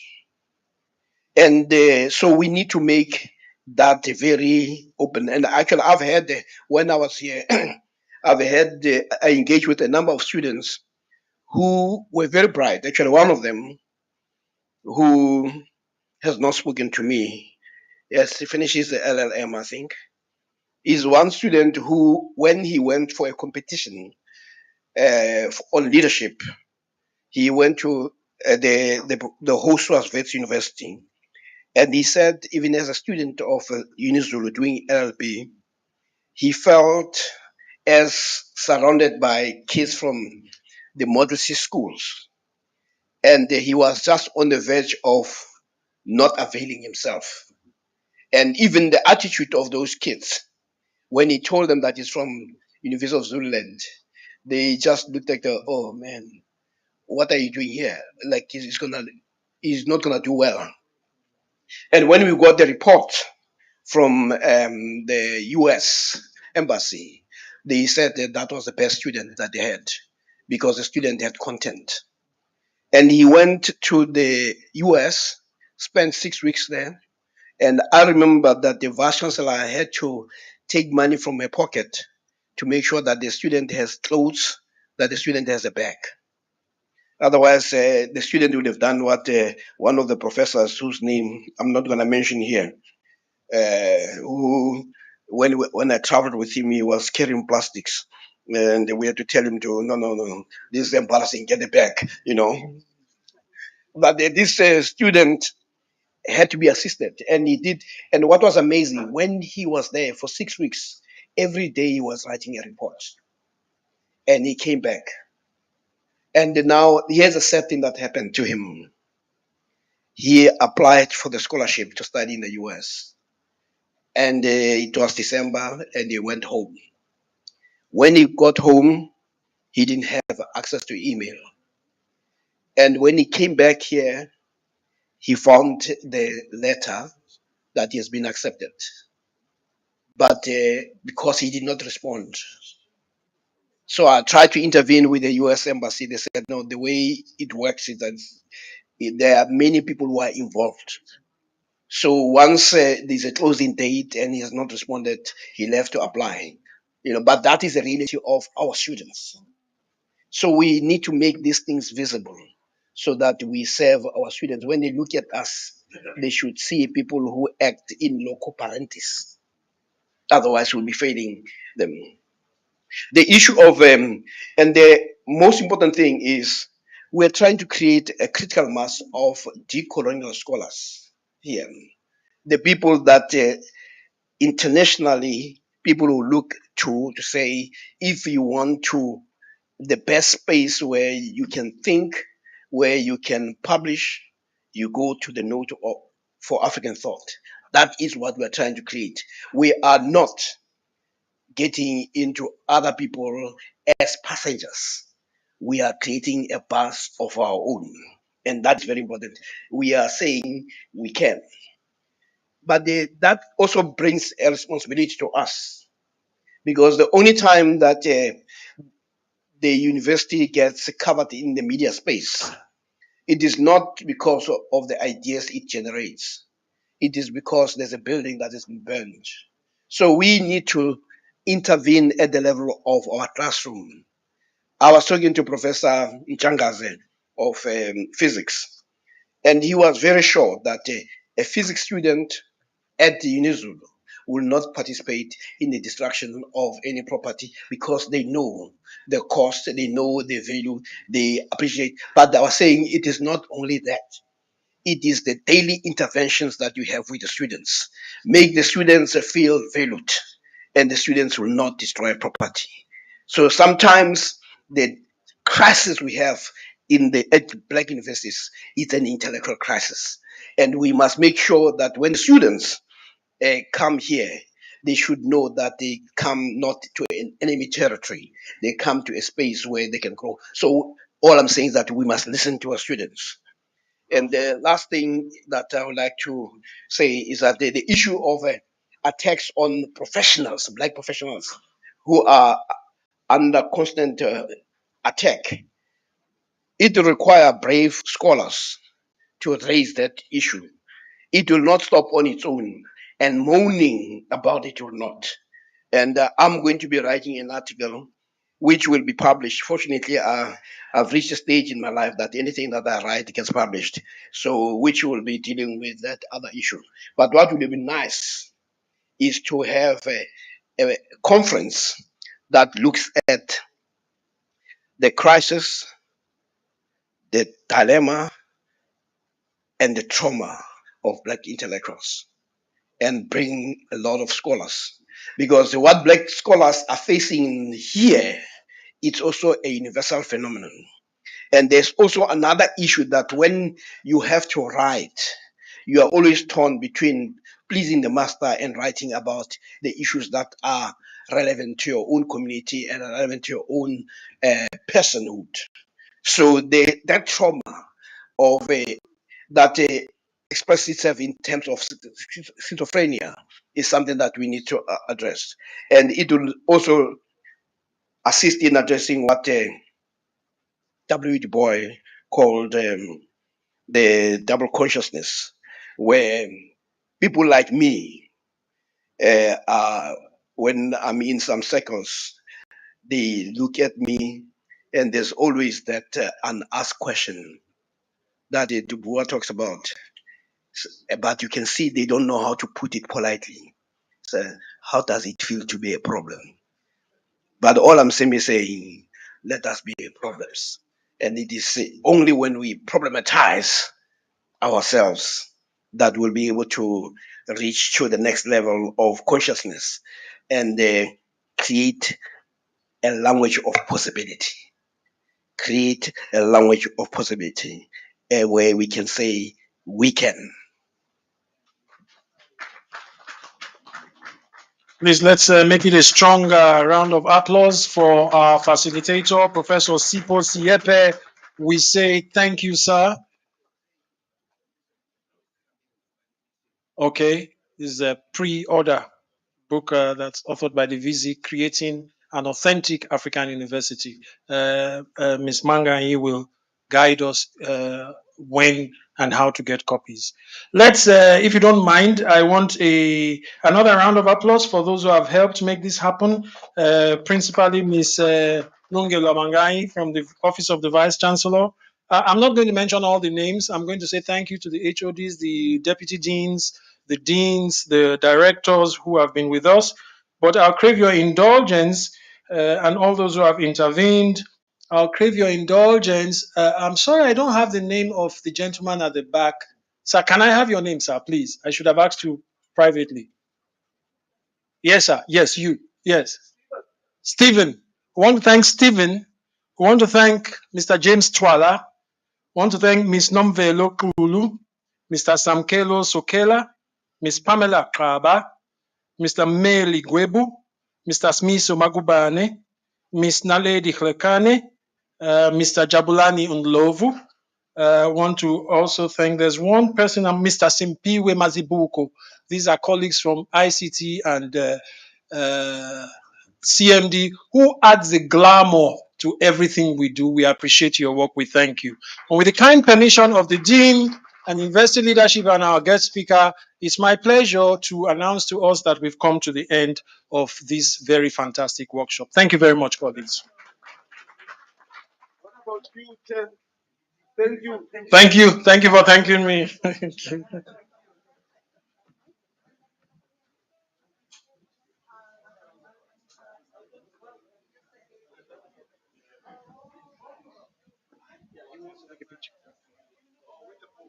Okay. You want me to flash it?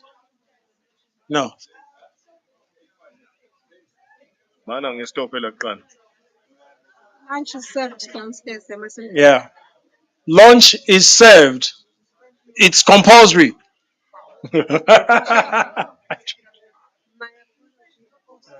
Yeah. Apology, I was with BC on the line. Did we thank the online people? We also thank the colleagues who have joined the line. Allow me to mention principally Professor Adigun, who was away in Pretoria attending to family issues and was also able to engage very robustly. Thank you. I also like us to know that it is now 12:59. We succeeded. We closed before 1 o'clock. Thank you very much.